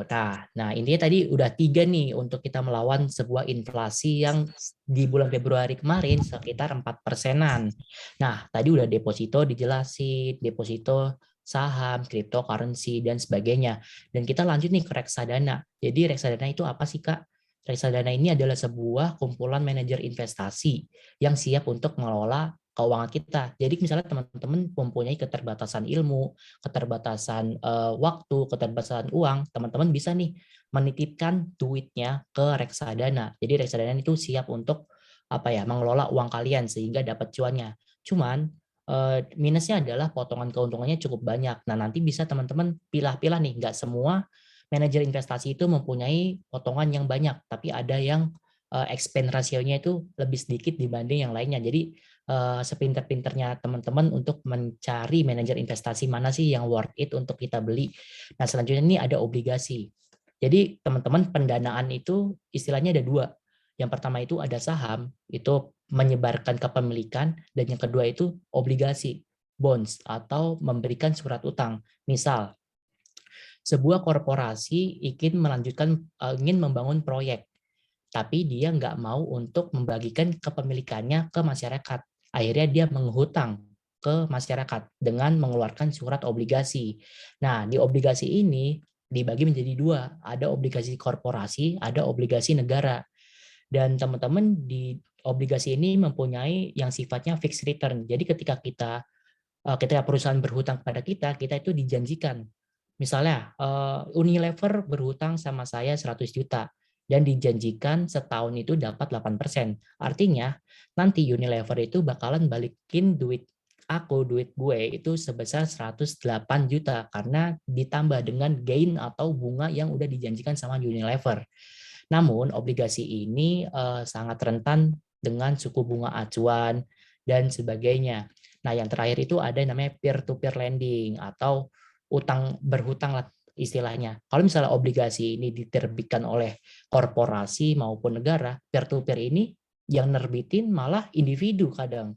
Misalnya Mas Budi ini ingin mendapatkan dana lewat peer-to-peer. Nah, aku sebagai pendana di peer-to-peer. Nah, di sini kita Mas Budi bakalan bilang kalau misalnya nanti Mas Reja dapat 15% dari utang yang udah dijanjikan di peer-to-peer. Nah, seperti itu teman-teman dari keenam jenis instrumen yang kami tahu gitu. Dan selanjutnya mungkin dari rekomendasi ya teman-teman. Nah, dari kami sendiri kami udah mencoba dan melakukan dan sedikit menganalisis tentang beberapa instrumen investasi yang sekiranya cocok nih untuk mahasiswa. Dan yang pertama kita rekomendasikan reksadana. Reksadana ini terbagi menjadi 4 teman-teman. Yang pertama reksadana pasar uang, di mana nanti uang kita akan dikelola dan ditempatkan ke surat utang jangka pendek serta surat-surat utang dari deposito, perbankan dan sebagainya. Nah, di sini itu reksadana pasar uang sangat-sangat sangat-sangat menjanjikan lah karena mereka untuk tahun 2021 dan 2022 ini mayoritas reksadana pasar uang itu akan naik sekitar 4-6%. Kalau misalnya kalian bisa cari di reksadana aplikasi reksadana. Dan kalau misalnya kita tingkatan lebih tinggi lagi, yaitu ada reksadana pendapatan tetap. Di sini itu isinya ada reksadana pasar uang juga dan ada obligasi yang tadi aku udah jelasin, yaitu surat-surat utang negara. Dan di atasnya lagi ada yang namanya reksadana campuran. Di sini tuh campuran-campuran teman-teman. Ada nanti uang kalian bisa ditempatin di saham, bisa ditempatin di obligasi, serta bisa ditempatin di pasar uang juga. Dan yang terakhir teman-teman ada yang namanya reksadana saham. Di mana reksadana saham ini nanti uang teman-teman ya akan dibelikan sebuah saham dari manajer investasi tersebut. Nah, di sini teman-teman yang pengen aku notice adalah di sini ketika teman-teman membeli sebuah reksadana itu disesuaikan dengan tujuan kalian. Misalnya, teman-teman ingin menikah tahun depan. Terus teman-teman jangan sampai memilih memilih instrumen yang beresiko tinggi. Karena takutnya, ini misalnya sebaran udah diundang, tahun depan mau nikah, tender udah jalan dan sebagainya. Ketika teman-teman milih sebuah reksadana saham, nggak ada yang menjamin reksadana saham itu 1 tahun akan berkinerja dengan baik. Nah, maka dari itu teman-teman main aman aja, main aman dengan membeli reksadana pasar uang ini. Maka dari itu perlu banget di sini ada yang namanya tipe-tipe sebuah investor, ada yang konservatif, ada yang moderat maupun yang agresif. Makanya dari itu ketika semakin tinggi sebuah instrumen itu akan memiliki resiko yang juga tinggi dan disesuaikan dengan tujuan serta apa yang ada di dalam diri kalian juga. Nah, di sini ada testimoni kita teman-teman di reksadana. Mungkin Mas Budi bisa jelasin nih tujuannya untuk apa dan gimana sih testimoninya di reksadana? Oke, nah ini buat yang kiri itu sebenarnya reksadana dari aku sendiri ya teman-teman. Itu pakai ada aplikasinya juga, Navi. Mungkin beda-beda ya sekarang. Ngomongin aplikasi banyak ya sekarang, kayak yang lain-lain juga. Ini waktu itu aku naruh 200 juta. Sebenarnya disclaimer kalau ini sebenarnya bukan official, bener-bener uangku sendiri itu bukan teman-teman, tapi adalah uang bapakku sendiri kayak gitu. Jadi tabungan, dan ya itu sebenarnya challenge buat kita generasi anak-anak muda nih, itu harus bisa ngeyakinin juga nih orang tua kita khususnya kalau investasi tersebut misal aman. Nah, misal di sini juga kalau dilihat dari pembelian 200 juta ini, itu juga kan beli dari ininya ya, itu beli di reksadana pasar uang. Tadi juga mungkin Mas Reja udah jelasin kan, kalau reksadana pasar uang ini termasuk yang tingkat resikonya rendah gitu, tapi pengembaliannya jelas gitu, returnnya kayak ini saya beli di Sukor Manager Investment, itu return pengembaliannya adalah 5% per tahun. Jadi ini tuh naruh dari bulan awal bulan 3 lalu sampai sekarang itu returnnya udah sekitar 2,5 jutaan kayak gitu teman-teman. Jadi ini sebenarnya buat pegangan banget sih gitu. Bisa buat yang tadi juga tuh ada income protection kayak gitu. Jadi kalau misal kita butuh apa-apa atau kayak kita butuh misal buat bayar UKT dan segala macam itu sebenarnya bisa banget gitu. Jadi nggak ada alasan lah untuk nggak lanjut lagi kuliah atau apa karena ada aset kita yang bisa kita tabung dan income-nya itu bisa kita jadiin income protection gitu untuk kita kayak gitu. Nah kalau tadi saya sendiri ini 100% dibeliin ke pasar uang, di sini kalau teman-teman lihat nih pemilihan portofolio dari Mas Reja ini cukup unik nih. Mungkin Mas Reja boleh nih sharing juga kenapa sih kalau dari Mas Reja sendiri nih dibagi-bagi kayak gitu. Karena kalau misalnya tadi Mas Budi pakai NAV ya, NAV. Kalau aku tadi pakai bibit, kan. Nah di sini portofolioku juga aku bagi-bagi teman-teman, karena ini disesuaikan dengan tujuan keuanganku. Mungkin ada di sini aku uang kuliah juga aku masukin di sini, terus uang persiapan nikah atau membeli rumah dan sebagainya juga aku masukin di sini. Dan di sini makanya kenapa aku pakai pasar uang, karena aku apa ya, menjadikan instrumen reksadana ini sebagai sifatnya defensif. Kalau misalnya aku yang agresif, yang lebih beresiko dan pengen cuan gede itu biasanya aku tembak langsung ke saham. Nah, di sini kan ada pasar uang 59%, terus obligasi ini juga minus, padahal tadinya gainnya obligasi itu 4 juta, tapi karena suku bunga The Fed itu dinaikkan, makanya ini akan berakibat langsung kepada obligasi yang kita punya, teman-teman. Jadi di sini kita sangat apa ya, sangat penting banget ketika kita udah punya instrumen investasi itu kita update tentang berita-berita ekonomi. Dari situ kita bisa menganalisis lah apa sih yang terjadi ketika instrumen investasi kita itu bisa naik dan turunnya. Nah, di sini kita juga bisa ngelihat bahwasanya perbedaannya di portofolio. Di Mas Budi ini pasar uang 100%, sementara aku dibagi-bagi karena juga aku menganut dari perkataan Warren Buffett ya. Warren Buffett itu pernah bilang bahwasanya jangan pernah taruh sebuah telur tuh di satu keranjang gitu. Karena kalau misalnya keranjangnya jatuh, semuanya akan jatuh. Nah, makanya dari itu aku bagi-bagi nih portofolionya, ada di obligasi, pasar uang, dan lainnya. Makanya ketika obligasi ini crash atau minus 700.000, itu bisa di backup sama pasar uang sekitar 1,9 ini. Makanya dari total keseluruhannya aku tetap profit. Nah, itu dari fungsi dari diversifikasi. Next mungkin. Nah, ini Mas Budi tentang saham, Mas. Oke, nah tadi kan Mas Reja juga sempat bilang tuh kalau buat yang ofensifnya gitu kan, buat yang nyerang itu pakainya saham nih kalau buat ngincer misal cuan gila-gilaannya atau segala macamnya. Nah, sebenarnya kita belajar dulu kali ya. Wah, macamnya sih. Ya mungkin kita belajar dulu kali ya dari saham sendiri itu apa. Nah, kalau saham tadi kan udah sempat disinggung juga ya, kalau saham ini ya merupakan bukti kepemilikan sebuah perusahaan yang dimana ya perusahaan itu udah tercatat nih di bursa efek gitu. Jadi dengan membeli saham kita tuh dapat juga perusahaan tersebut, bahasa gampangnya, bukan kita jadi benar-benar pemiliknya ya teman-teman. Gitu. Nah, lalu kita juga pastinya bisa dapat untung dan rugi. Nah, untungnya itu ada yang namanya misal capital gain sama dividen. Kalau capital gain ya adalah di mana kita beli di harga tertentu gitu, di harga bawah, misal beli di harga 200, jualnya di harga 300 gitu, artinya untung 50% kayak gitu. Jadi kita dapat keuntungan dari pembelian dan penjualan atau transaksi kitanya. Lalu berikutnya apa? Itu ada yang namanya dividen kayak gitu. Jadi dia tuh lewat dari rapat umum pemegang saham, nanti keputusannya baru nanti ketika ada keuntungan bersih yang berlebih gitu dari sebuah perusahaan. Nah, itu biasanya dibahas apakah untuk pengembangan proyek atau memang dibagikan dalam bentuk dividen bagi para pemegang sahamnya kayak gitu. Jadi kalau memang sah dalam bentuk dividen yaitu ya udah gitu nanti jadi dividen. Nah, kalau teman-teman yang punya aset besar, misal pengen jadi investor yang tadi kayak pengen deh bisa engkang-engkang kaki aja gitu. Jadi punya aset besar, terus teman-teman bisa nih hidup dan makan atau living dari investmentnya aja gitu. Nah, itu bisa misal cari perusahaan-perusahaan yang memang selalu rutin bagian dividen kayak gitu. Nah, terus kalau resikonya sendiri apa? Yaitu ada yang namanya capital loss pastinya.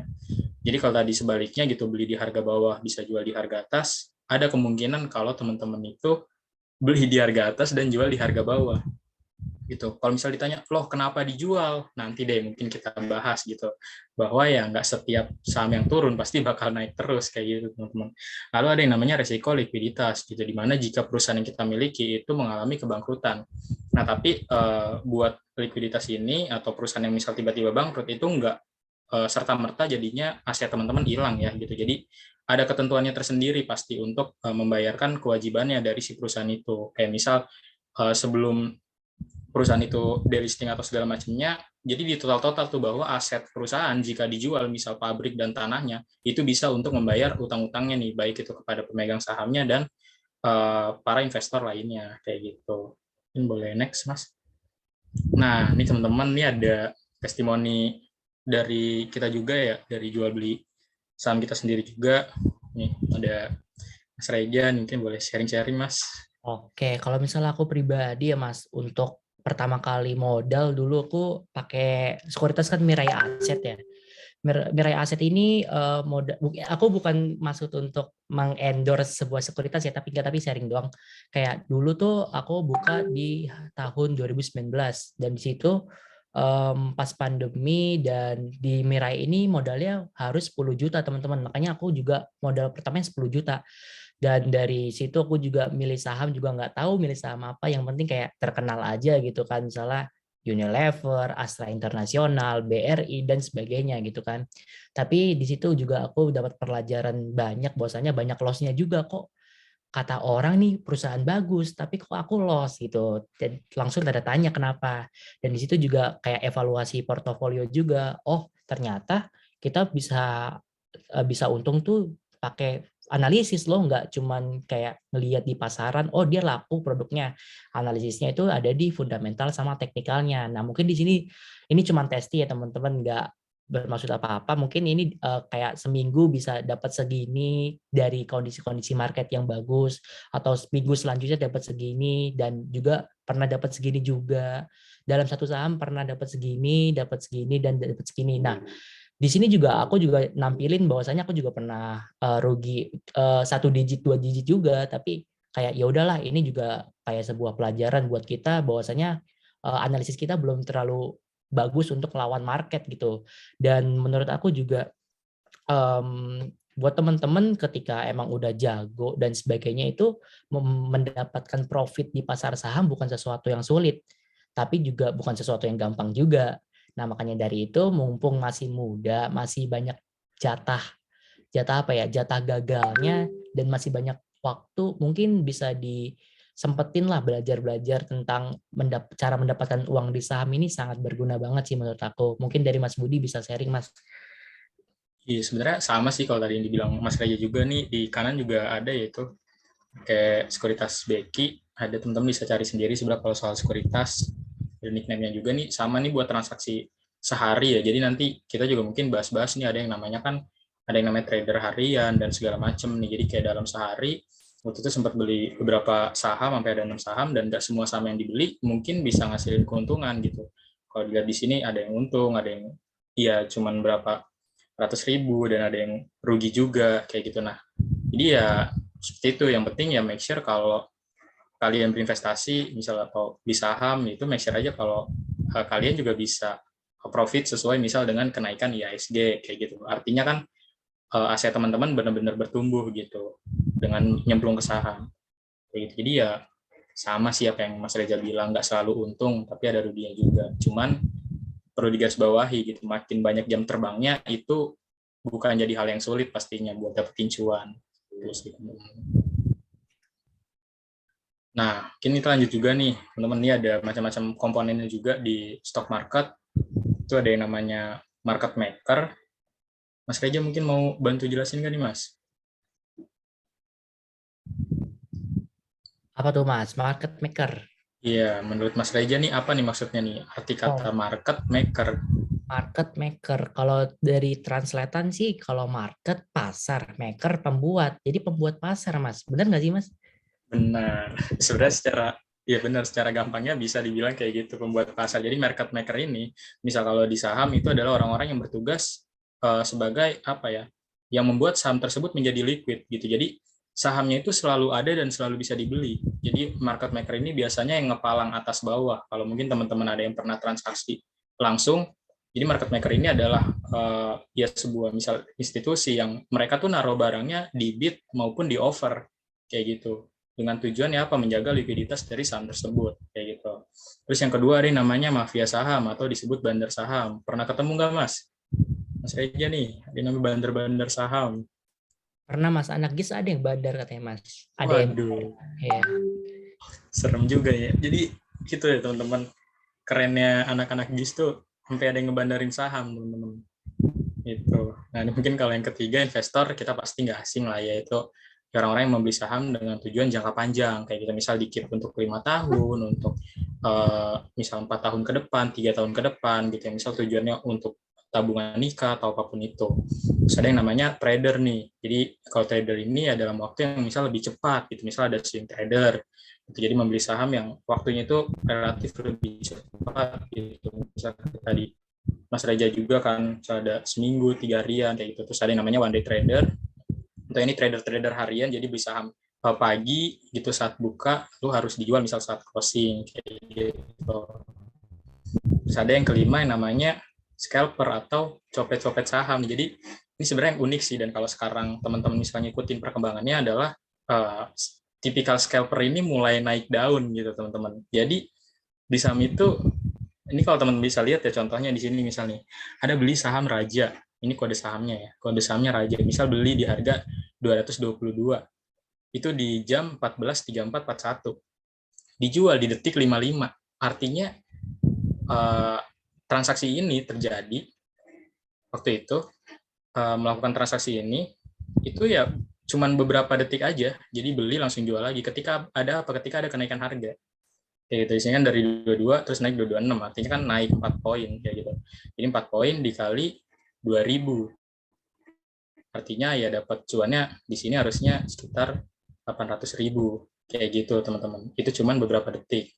Kayak gitulah. Jadi ada tipikal yang naik daun namanya scalper. Jadi kalau teman-teman mau nanya terkait ya masalah komponen-komponen ini, gimana cara siasatinya dan segala macam, itu bisa ya, teman-teman. Boleh next, Mas. Nah, teman-teman, jadi dari semua pembelajaran tadi adalah kita menyediakan dari program si membership ini. Itu merupakan sebuah kelas intensif yang bertujuan untuk memberikan edukasi seputar keuangan, investasi, pasar modal, seperti saham, dan lain-lainnya, yaitu kepada mahasiswa UIN Jakarta. Jadi ini tuh bentuk dedikasi dari ya, organisasi kita semua nih, yang kita cintai ini, Galeri Investasi Syariah, buat kita nih pengen ngajarin sesuatu hal yang nggak diajarin di bangku pendidikan pada umumnya gitu. Pasti teman-teman ngerasa nggak pernah nggak sih, even mungkin teman-teman di sini banyak kan ini yang namanya FEB. Bahkan kita yang udah FEB pun pasti nggak familiar gitu dengan ilmu-ilmu seputar money management. Kita diajarin untuk benar-benar ngatur pengeluaran seperti apa kayak gitu. Itu pasti kita nggak diajarin sampai ke situnya kayak gitu. Dan di sini juga kita ada tahapan-tahapannya kan, kayak dari kemarin mulai dari grand opening, terus ada sekarang ada sharing session sekaligus pembekalan, lalu di week kedua sendiri ada fundamental analisis. Mungkin tadi kan Mas Leja juga jelasin ya, ada tools-toolsnya juga nih pastinya untuk gimana sih kita bisa dapetin cuan, itu fundamental analisis, terus ada technical analisis juga kayak gitu nantinya. Dan baru nanti di akhir ada yang namanya graduation kayak gitu, di mana ya graduation ini nanti jadi benefitnya banget teman-teman lah, untuk teman-teman semua mungkin nanti dapat sertifikat maupun ada dapat door prize juga gitu teman-teman. Nah, syaratnya apa buat dapat door prize sendiri? Yaitu pastinya teman-teman diharap untuk aktif nih ngikutin rangkaian membership, baik itu dari pelatihan besarnya nih, misal kayak di tiap minggunya nih, kayak di week 1, week 2, week 3, maupun saat pra pelatihan. Teman-teman ngerasain kan pasti seru banget nggak sih, kayak ada kuis-kuis juga, yang mandu juga moderatornya seru-seru banget gitu kan, tiap malam loh, hampir di tiap malam dari malam Senin sampai malam Kamis itu selalu ada gitu. Kita selalu ngasih edukasi, baik itu dalam bentuk games, baik itu dalam bentuk materi. Nah, itu sebagai dedikasi kita lah untuk membuat sebuah program pelatihan yang benar-benar intensif gitu teman-teman. Nah, selanjutnya itu apa? Itu wajib membuka rekening saham IPOT nih untuk kalau teman-teman yang mau dapetin door prize. Sebenarnya ini kenapa sih kayak kita berusaha untuk mewajibin, adalah karena ini tuh dari program membership sendiri itu lahir dari sebuah keresahan gitu, dimana kayak kita sering nih ngedukasi ke teman-teman mahasiswa UIN Jakarta khususnya, tapi terkadang dalam beberapa kondisi kita tuh nggak punya nggak punya media lagi untuk ngajarin, dan dari teman-teman pun yang misal udah buka rekening atau apapun itu kurang tangan gitu untuk membantu supaya mereka itu benar-benar ngerti memulainya gimana, cara transaksi dan lain-lain gitu. Jadi di membership ini kita tuh bukan sekedar sharing knowledge aja, tapi kita pengen dari teman-teman semua nih, teman-teman semua peserta membership itu praktis juga kayak gitu. Jadi dari teman-teman mulai praktek juga. Kita di sini sama-sama praktek. Nggak perlu dana yang besar kalau tadi lihat, misal loss-nya 1 juta. Yang nggak bisa kalau teman-teman cuma masukin duit 200.000 atau 100.000 ya teman-teman nggak mungkin loss 1 juta gitu.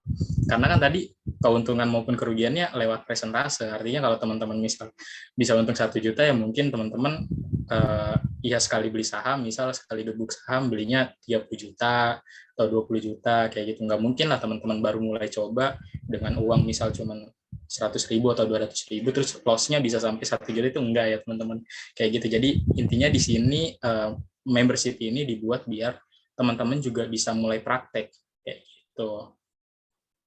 Di itu teman-teman, dan ya harapannya tadi semoga teman-teman yang ngikutin pelatihan di week 1 malam ini lulus semua, amin. Gitu. Amin, amin. Oke, nggak terasa nih Mas, kita sampai di ujung acara Mas. Tapi sebelum kita tutup acara ini mungkin tutup pemaparan ini kita mungkin kasih sesuatu quotes dari Warren Buffett lagi nih Mas. Karena Warren Buffett itu kalau ngomong kayak kena banget Mas. Nah, salah satunya dia pernah bilang gini nih teman-teman. Pernah nggak sih kita bingung kayak, gue investasi apa ya? Gue soalnya belum punya duit, terus gue belum punya ilmunya, terus gue belum punya ini, gue belum punya itu, dan sebagainya. Tapi Warren Buffett itu ngasih sebuah solusi, teman-teman. Warren Buffett pernah bilang bahwasanya, the best investment you can make is an investment in yourself. The more you learn, the more you earn. Jadi itu Warren Buffett pernah bilang bahwasanya, investasi paling terbaik yang kamu bisa lakukan adalah investasi ke diri kamu sendiri. Kayak seperti investasi ke leher ke atas, entah kalian ngikuti webinar, ngikutin kegiatan yang bermanfaat, baca buku, dan sebagainya. Kenapa sih investasi ke diri sendiri itu sangat penting dan paling terbaik? Nah, Warren Buffett pernah bilang juga bahwasanya ketika kalian investasi dengan uang, itu ada risiko ruginya. Tapi kalau misalnya teman-teman investasi ke leher ke atas, itu nggak ada yang bisa rugi dan nggak ada yang bisa ngambil dari kepala kalian, kecuali kalian udah dipanggil oleh Yang Maha Kuasa. Nah, Warren Buffett juga pernah bilang bahwasanya semakin banyak kalian belajar, semakin banyak juga kalian akan mendapatkan sebuah keuntungan. Nah, di situ sekian dari kami berdua. Mungkin saya akan kembalikan moderator. Terima kasih buat teman-teman yang udah memberikan perhatian, pertanyaan, dan sebagainya. Kami mohon maaf jika misalnya ada kesalahan kata, perbuatan, dan sebagainya. Kami kembalikan ke moderator. Terima kasih. Terima kasih kepada Kak Geza dan Kak Budi yang udah sharing-sharing nih banyak ilmunya kepada kita dan juga pengalamannya. Ada nih Kak satu pertanyaan yang belum kejawab dari Kani. Izin bertanya ke Mas Geza dan Mas Budi, dalam hidup kan ada needs and wants dan perlu berinvestasi maupun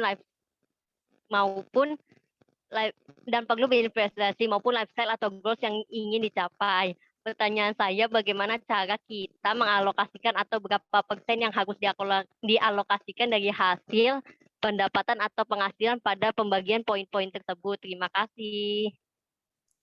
Oke, terima kasih Kak Rani. By the way, Kak Rani teman aku nih dari manajemen juga. Oke, jadi yang aku mau sharing ke teman-teman semua bahwasannya perencanaan keuangan itu atau financial planning itu adalah sebuah yang nggak bisa diatur sebaku mungkin, atau bisa jadi perencanaan keuangan itu bisa diatur sefleksibel mungkin tergantung dengan orang yang merencanakannya. Jadi aku nggak bisa kayak misalnya nih, Rani punya kebutuhan, Rani punya tujuan, Rani punya keinginan lifestyle dan sebagainya, terus aku bilang kayak, Rani kamu kebutuhan 30% ya, terus lifestyle 30% ya, terus sisanya kamu ke gaya hidup dan sebagainya. Nggak bisa, karena yang menjalani hidup itu Rani sendiri. Dan mungkin ada beberapa pertimbangan nih ketika Rani atau teman-teman itu ingin nge-spend duitnya ke hal-hal atau ke keinginan kebutuhannya. Make sure yang pertama itu yang harus dipertimbangkan adalah income kalian. Kalau misalkan income kalian itu udah besar atau stabil, it's okay. Dan yang kedua itu yang dipertimbangkan adalah kebutuhan itu is number one. Jangan sampai ketika teman-teman punya keinginan, cost untuk keinginan, cost untuk kebutuhan, dan cost untuk lifestyle, itu kalian mementingkan untuk lifestyle duluan daripada kebutuhan duluan. Karena kan yang membuat kita hidup, tuh kebutuhan sebenarnya, memenuhi kebutuhan tersebut. Misalnya kebutuhan apa? Kebutuhan untuk makan. Kalau teman-teman nggak makan, tapi punya sepatu Air Jordan, emang bisa hidup? Ya kan enggak gitu. Terus teman-teman juga harus minum. Jadi jangan sampai mendahulukan lifestyle daripada kebutuhan itu sendiri. Makanya poin nomor 2 yaitu yang terpenting adalah kebutuhan is number one. Jangan sampai lifestyle dan gaya hidup itu didulukan. Dan yang ketiga itu bicara tentang prioritas. Mungkin kita di kehidupan ini atau kita saat muda ini banyak banget pengennya. Misalnya kita dalam keadaan yang sama kita pengen nonton konser Tulus. Dan dalam keadaan sama kita juga pengen beli baju baru. Dan dalam keadaan sama kita juga pengen beli motor baru. Nah, di situ kita nggak mungkin dong dengan income kita yang pas-pasan kita ngasih atau membeli tiga-tiganya secara bersamaan. Nah, maka dari itu poin nomor 3 menurut aku yang paling penting adalah bicara tentang prioritas. Setelah kita udah make sure bahwasanya income kita stabil, terus kebutuhan kita udah terpenuhi, kita bicara tentang prioritas. Mana yang harus didahulukan? Apakah kita nonton konser Tulus dulu atau kita beli sepatu dulu? Nah, ketika kita dihadapin sama dua sesuatu ini, mana yang paling urgent? Mana yang paling nggak bisa didapatkan 2 kali? Misalnya, contoh, Tulus cuman bisa konser di Indonesia 1 kali dalam setahun. Dan terus kalau misalnya membeli sepatu bisa kapan aja dan di mana aja. Artinya kalian punya 2 pilihan yang berbeda. Kalau menurut aku pribadi, aku mending kalau misalnya punya uangnya ya, mending beli tiket Tulus dulu. Karena kalau sepatu, kalau misalnya kalian masih punya sepatu dan nggak arjen amat, ya udah nggak usah dibeli dulu. Mungkin abis konser Tulus kita bisa nabung lagi, bisa invest lagi, baru kita beli sepatu lagi. Nah, menurutku dari 3 indikator atau 3 pertimbangan tersebut bisa membuat kita lebih bijak nih dalam nge-spend. Karena kayak udah aku bilang tadi bahwasanya skill untuk dapetin uang sama skill untuk mengelola uang adalah 2 skill yang berbeda atau 2 keterampilan yang berbeda. Jadi make sure ketika kita udah punya pendapatan atau income yang stabil itu, ya udah kita belajar untuk mengelola duit dan mengendalikan psikologis kita atau emosi kita untuk membeli sebuah barang yang sekiranya nggak terlalu penting nih untuk dibeli. Jadi dari aku kayak gitu, Kak Rani. Mungkin dari Mas Budi bisa ditambahin, Mas. Wah, dari aku udah cukup sih, Mas. Tadi udah kompleks banget 3 poin tadi. Bisa di-note aja sih sama Kak Rani ini khususnya. Oke, thank you Mas Budi. Balikkan ke moderator. Wah, jelas banget nih ya. Untuk berarti kita harus mendahulukan dulu kebutuhan terus prioritas. Nah, kira-kira ada lagi nggak nih yang mau bertanya?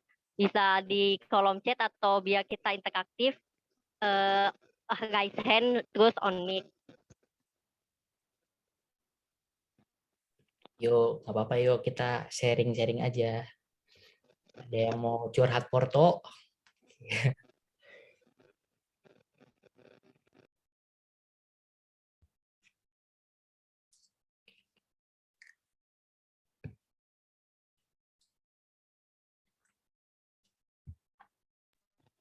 Mungkin udah jelas banget nih pemaparan materi dari Kak Geza dan Kak Budi.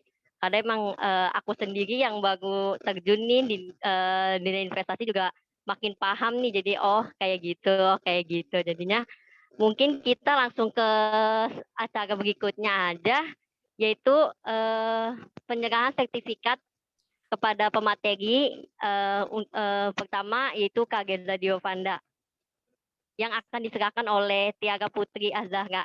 Kak Tiara Putri Azahra.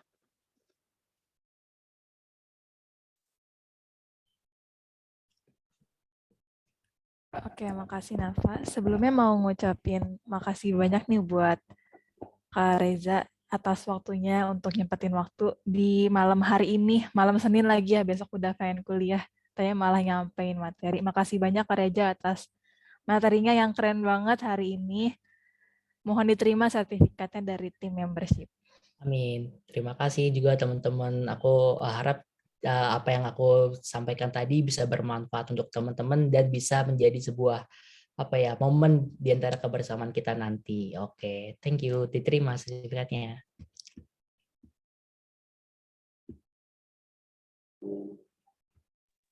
Mungkin untuk operator untuk diabadikan dulu. Oke, baik. Terima kasih Kak Geza dan Kak Tiara.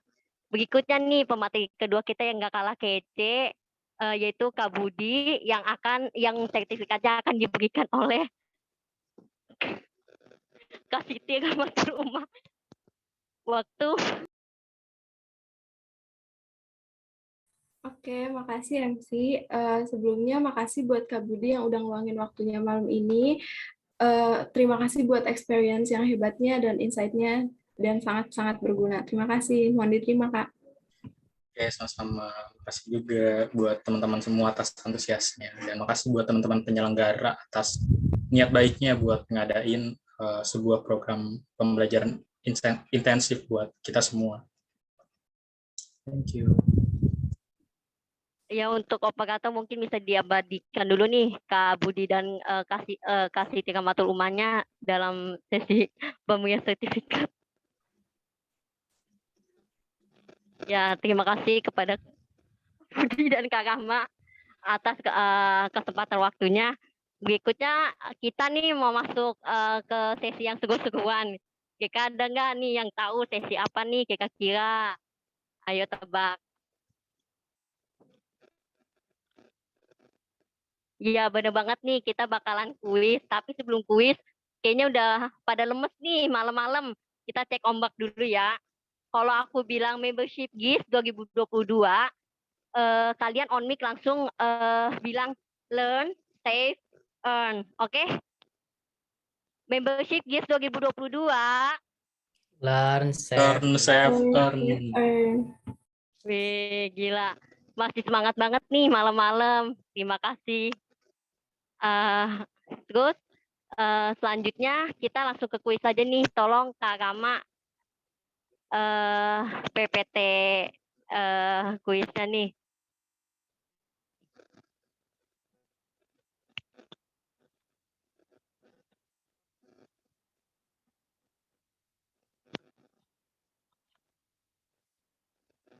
Ya, untuk teman-teman diharapkan mengikuti kuis ini ya, karena ini akan diakumulasikan dengan poin-poin sebelumnya dan selanjutnya untuk kelulusan nanti nih, untuk mendapatkan sertifikat dan tentunya untuk door prize juga. Nah, aku akan bacain dulu peraturannya, yaitu yang pertama, kuis sharing session ini terbagi menjadi 3 bagian, yaitu 3 sesi. Sesi tebak gambar, sesi tebak siapa aku, dan sesi tebak apa aja. Kedua, peserta diwajibkan untuk raise hand dan on mic. Kalau bisa on cam juga untuk menjawab pertanyaan. Jadi kalau jawabnya di chat Zoom nggak dianggap sebagai jawaban ya. Yang ketiga, peserta dapat menjawab setelah ditunjuk dan dipersilakan oleh pemandu kuis. Nah, lanjut nih, Kak Rama. Sesi 1 tebak gambar. Jadi di sesi 1 tebak gambar ini kita akan menebak beberapa tokoh dari potongan-potongan bagian gambarnya. Jika bisa menjawab pada potongan yang pertama bernilai 50, jika menjawab pada potongan kedua bernilai 30, dan pada potongan ketiga bernilai 10. Nah, yang paling penting itu adalah keputusan panitia tidak dapat diganggu-gugat. Ayo lanjut aja nih Kak Rama, kita langsung ke soal yang pertama. Waktunya untuk menjawab satu potongan ini 10 detik. Nah, kira-kira, yang paling pertama itu adalah Kak Iqbal. Tapi nih yang gesen cuma Muhammad Raihan Al-Ghifari. Muhammad Raihan Al-Ghifari, boleh nih on mic. Iya, terima kasih moderator. Untuk jawabannya itu Dr. Andes Lok Keng Hong, alias Bapak Warren Buffett Indonesia kita. Kak Gama kira-kira bener nggak sih? Coba deh kita lihat nih potongan kedua, ketiganya deh. Matanya. Ketiga. Iya, coba. Iya, bener banget, wih. Selamat untuk Raihan mendapatkan poin 50 pada soal yang pertama. Nah, untuk sebelum lanjut soal, aku menghimbau untuk pada itu dulu, nggak gaisen, turunin gaisennya dulu. Nah, udah. Lanjut, Kak Rama, kita ke soal kedua nih. Nah, kira-kira ada yang tahu nggak nih? Aduh, banyak banget yang langsung tahu ya.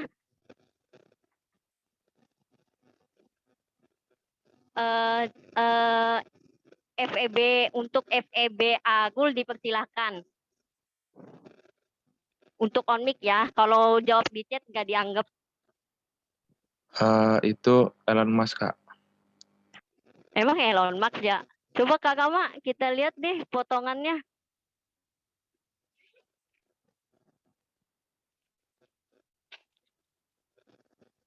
Lanjut Kak Kama. Iya bener, wih kece banget nih, bener Elon Musk yang udah dibahas sama Kak Geza dan Kak Budi tadi. Berarti Agul mendapatkan 50 poin. Oke, kita masuk ke soal ketiga Kak Kama. Nah, kira-kira ada yang tahu nggak nih siapa nih? Nah, wih cepet banget nih, banyak yang angkat. Tapi yang paling pertama Kak Raihan lagi nih dari Fakultas Sains dan Teknologi. Dipersilakan untuk on mic. Iya, mungkin dilihat dari kacamatanya itu seperti Menteri Keuangan kita ya, Ibu Sri Mulyani, Kak. Masa sih? Kayaknya banyak yang pakai kacamata menteri bukannya ya. Coba kita lihat deh nih Kak Rama, di next aja nih potongannya. Lanjut Kak Rama. Nah, tuh bener sih Bu Sri Mulyani Indrawati yaitu Menteri Ekonomi kita. Iya sih, saya juga pakai kacamata, bener juga Kak Budi. Ya, selamat untuk Kaihan nih. Aduh, ambis banget ya, udah dapat 100 poin.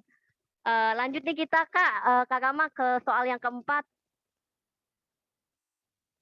Astagfirullahaladzim, bukan Menteri Ekonomi, maaf ya. Menteri Keuangan. Astagfirullahaladzim, mohon maaf.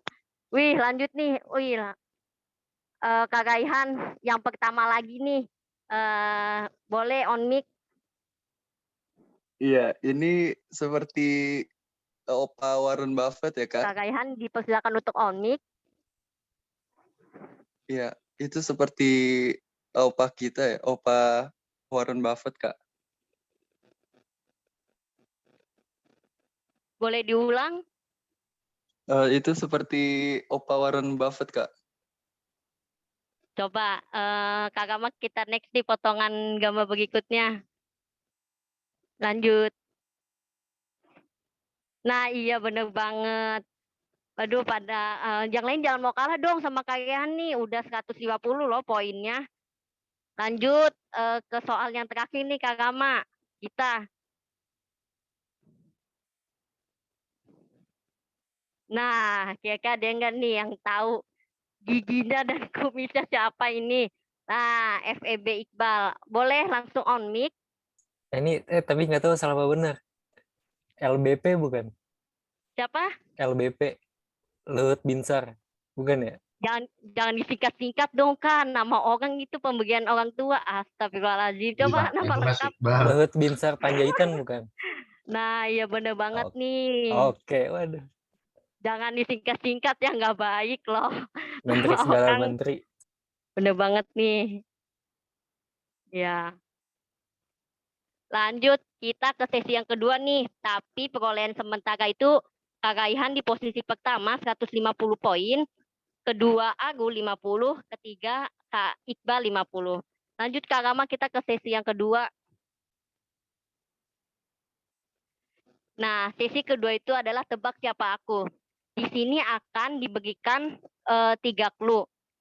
Di sini kita akan menebak instrumen-instrumen investasi yang sudah tadi dijelaskan, yang akan diberikan clue.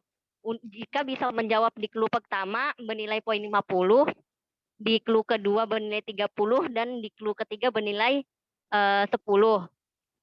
Langsung sama, kita harus raise hand dan on mic untuk menjawab pertanyaan. Jika menjawab di kolom chat tidak dianggap.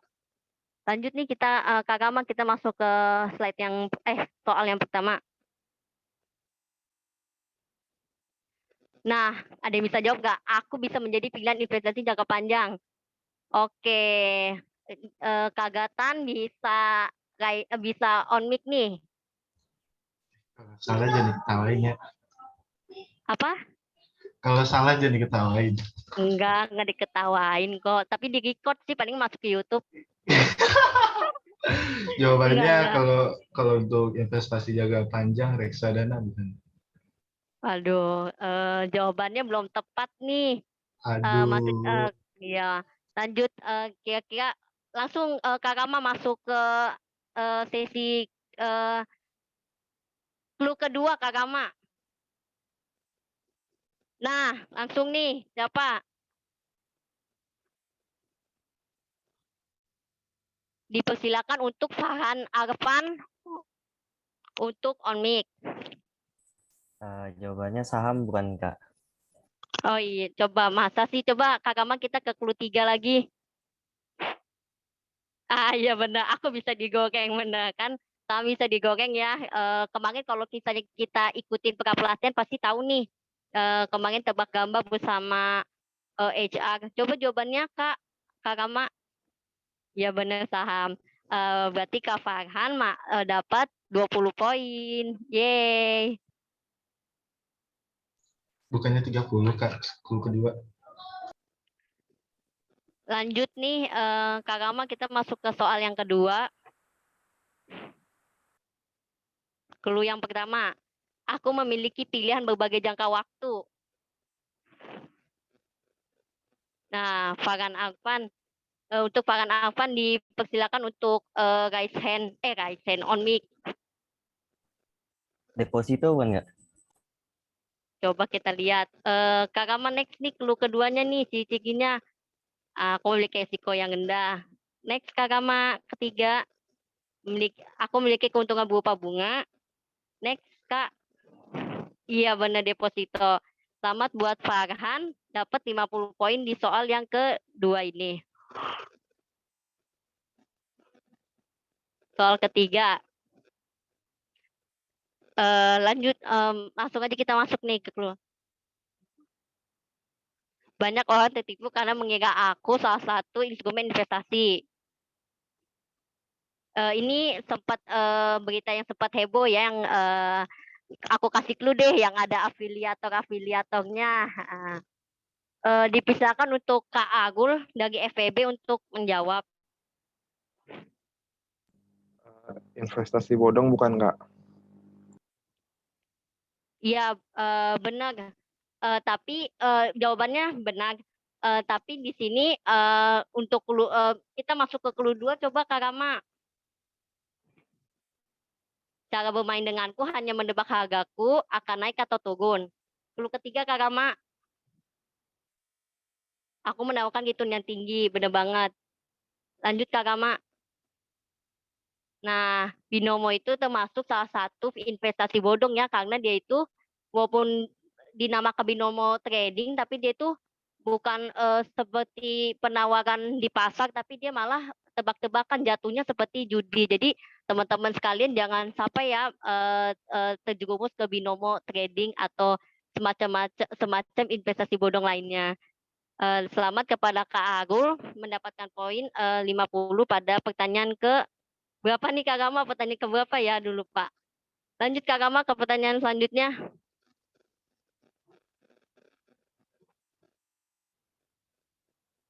Nah, aku pilihan yang tepat bagi yang belum paham investasi. Wah banyak sih resen. Dipersilakan untuk Farhan Arfan dari FEB untuk on mic. Jawabannya reksadana bukan Kak? Coba lanjut Kak Rama, clue-nya nih. Iya bener banget. Manajer investasi. Ketiga, Kak Rama, clue ketiga. Nah bener banget nih tadi udah dibahas. Jawabannya Kak Rama. Iya bener banget. Sama Kak Afan pada soal keempat ini mendapatkan poin 50. Lanjut Kak Rama ke soal yang terakhir. Nah, aku tidak memiliki resiko. Sama sekali nggak ada resikonya. Mungkin di sini tuh resiko keuntungan tuh, resiko rugi tuh nggak ada. Oh ya, Kak Raihan dipersilakan untuk on mic. Emas bukan, Kak? Belum tepat. Selanjutnya clue kedua, berarti clue pertama udah hangus ya. Selanjutnya Kak Rama. Nah, ini nih, aku hanya berfungsi untuk menyimpan. Mari kita lihat ya. Muhammad Rizky, ini dari fakultas mana ya? Bisa on mic. Tes, coba jawab deh. Reksadana pasar uang bukan, Kak? Belum tepat. Belum tepat, maaf. Masuk ke clue 3 Kak Rama. Dipersilakan untuk Paurelia Almira Rahma untuk menjawab. Iya Kak, izin jawab ya Kak. Iya. Tabungan bukan Kak? Coba emang tabungannya. Coba Kak Rama. Iya benar banget. Sebenarnya dari clue yang kedua aja kita udah tahu nih tabungan itu cuma menyimpan doang. Ya tadi udah dijelasin sama Kak Geza. Kalau tabungan itu cuma bisa buat simpanan, tapi dia sedikit banget giturnya. Nah lanjut nih ke sesi yang terakhir, yaitu sesi tebak apa aja. Tolong Kak Rama di next. Untuk belum jangan dulu Kak Rama. Nah aku pengen ini dulu podium. Yang pertama masih dipegang Kak Raihan 150, Kak Agul 100, Farhan 120, Kak Agul 100, Iqbal 50 dan Faurelia 10 poin. Lanjut Kak Rama, kita masuk ke soal pertama di sesi ketiga ini. Soal 1. Nah, kira-kira Pak Luhut sama Elon Musk kan itu tuh lagi transaksi kode saham produk tersebut. Kira-kira ada yang bisa jawab gak nih kode sahamnya? Coba kita ke Muhammad Raihan. Silakan on mic. Iya, itu kode sahamnya MYOR, Kak. Mayora. Coba Kak Gaman di next kita lihat. Iya bener banget nih, Kopiko itu kan salah satu produk dari Mayora. Mayora itu sendiri merupakan emiten di pasar di pasar modal dengan kodenya itu MYOR. Wih bener. Berarti Kak Gahan sering ini ya ngecek-ngecek di pasar modal emiten-emiten. Wih kece banget nih. Lanjut Kak Rama, kita ke soal yang kedua. Lanjut.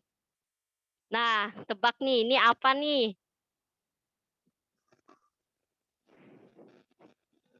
Boleh lagi nih yang paling cepat Kak Raihan. Dipersilakan untuk on mic. Iya, itu iPod itu sebutannya sekuritas, Kak. Jadi untuk tempat jual belinya kita di saham pasar modal, Kak. Iya, bener banget nih. Dengan nama asli Indo Premier Sekuritas, iPod adalah sekuritasnya galeri investasi support dari galeri investasi syariah. Jadi teman-teman bisa nih kalau mau buka akun iPod lewat admin yang ada di chat Zoom nanti diberikan. Ya bener banget nih Kak Rehan. Mungkin lanjut aja Kak Rama ke soal berikutnya. Soal ketiga. Nah, kira-kira ada yang tahu nggak nih ini tuh apa coba? Logo dari apa gitu? Aduh, kok nggak ada yang tahu nih.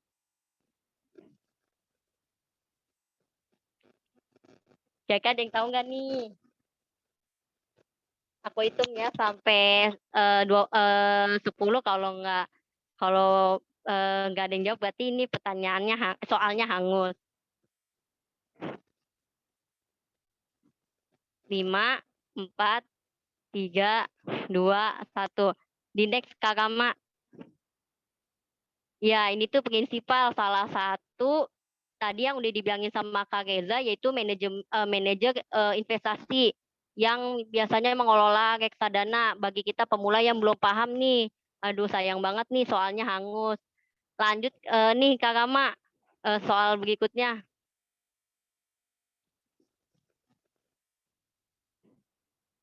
Nah, ayo. Ya, wih Kak Kaihan lagi nih. Ayo, dipersilakan untuk Kak Kaihan untuk on mic. Iya, itu logonya Sido muncul Kak dengan kode saham Sido. Coba Kak Rama kita next nih jawabannya benar apa enggak? Wih, iya benar Sido muncul. Wih, berarti Kak Kaihan nih benar-benar kayak mantau-mantau emiten ya. Kira-kira logo saham di Sido muncul nggak nih Kak Kaihan? Dulu iya Kak, mungkin sekarang lagi lebih fokus ke emiten lain aja Kak. Oh, ih gila kece banget. Oke. Ya benar banget nih Sido muncul dengan kodenya tuh Sido. Dia bergerak di kesehatan. Lanjut Kak Rama soal berikutnya. Soal terakhir. Nah, ada yang tahu nggak nih?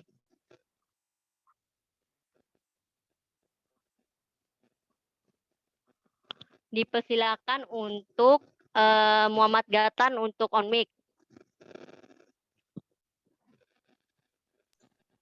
Sapi roti bukan sih? Coba Kak Rama di next. Benar nggak nih? Iya, benar banget. Pertanyaan Sakikoti, pertanyaan gambar Sakikoti merupakan pertanyaan terakhir nih dalam kuis kita. Aku pengen nyebutin klasemen kuis pada hari ini. Kak Raihan posisi pertama, Kak Raihan dengan skor 350. Pada yang kedua Kak Farhan dengan skor 120. Lalu ada Kak Agul dengan skor 100. Kak Iqbal dengan skor 50, Gatan dengan skor 50, dan Faugelia dengan skor 10. Terima kasih ya udah pada berpartisipasi aktif di kuis ini loh. Mungkin bisa di stop share Kak Rama.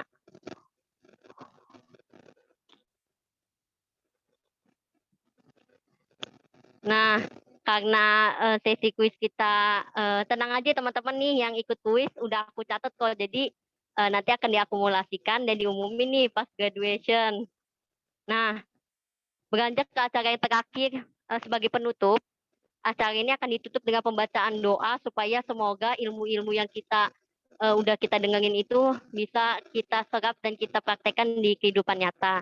Dipersilakan untuk Kak Ramadan, AWP, layar dan waktunya. Terima kasih kepada Saudari Nafa.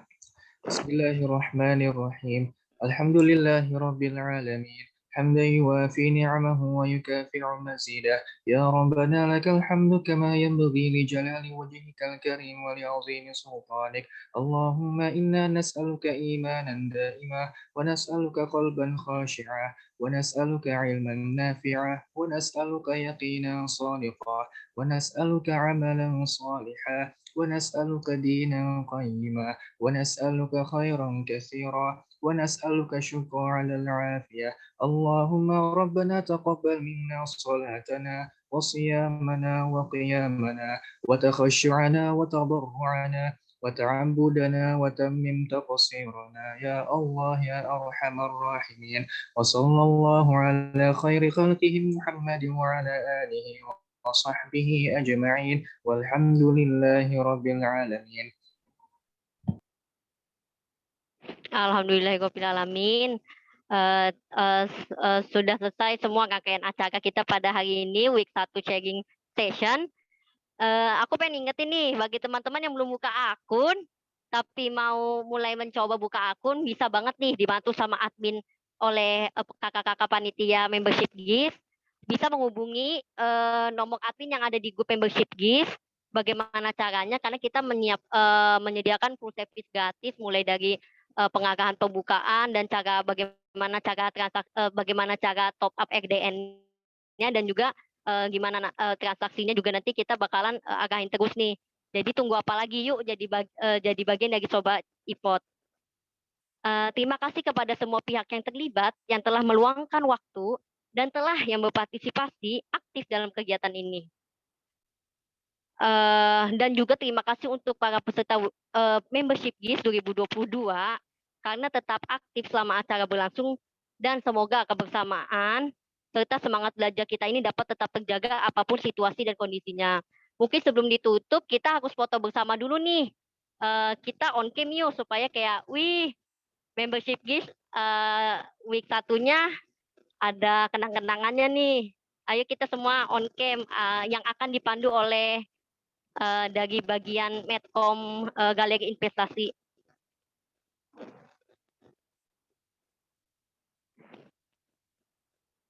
Oke, siap Kak. Untuk slide pertama 1, 2, 3. Slide kedua 1, 2, 3. Slide ketiga 1, 2, 3. Alhamdulillah setelah selesai foto bersama kita. Mohon perhatian untuk seluruh peserta sebelum meninggalkan ruang chat Zoom untuk mengisi link absensi yang akan dikirimkan di kolom chat oleh panitia. Dan untuk para peserta diharapkan untuk screenshot kegiatan hari ini sebagai salah satu syarat dalam keberhasilan mengisi link daftar hadir. Dan terakhir, saya mewakili panitia yang bertanggung jawab. Mohon maaf apabila terdapat kekurangan serta kesalahan yang disengaja maupun tidak sengaja selama jalannya acara. Saya Nafa Mela, selaku MC hari ini pamit undur diri. Terima kasih dan tetap semangat mengikuti semua rangkaian kegiatan membership GIS 2022 selanjutnya. Sampai bertemu nanti. Wassalamualaikum warahmatullahi wabarakatuh.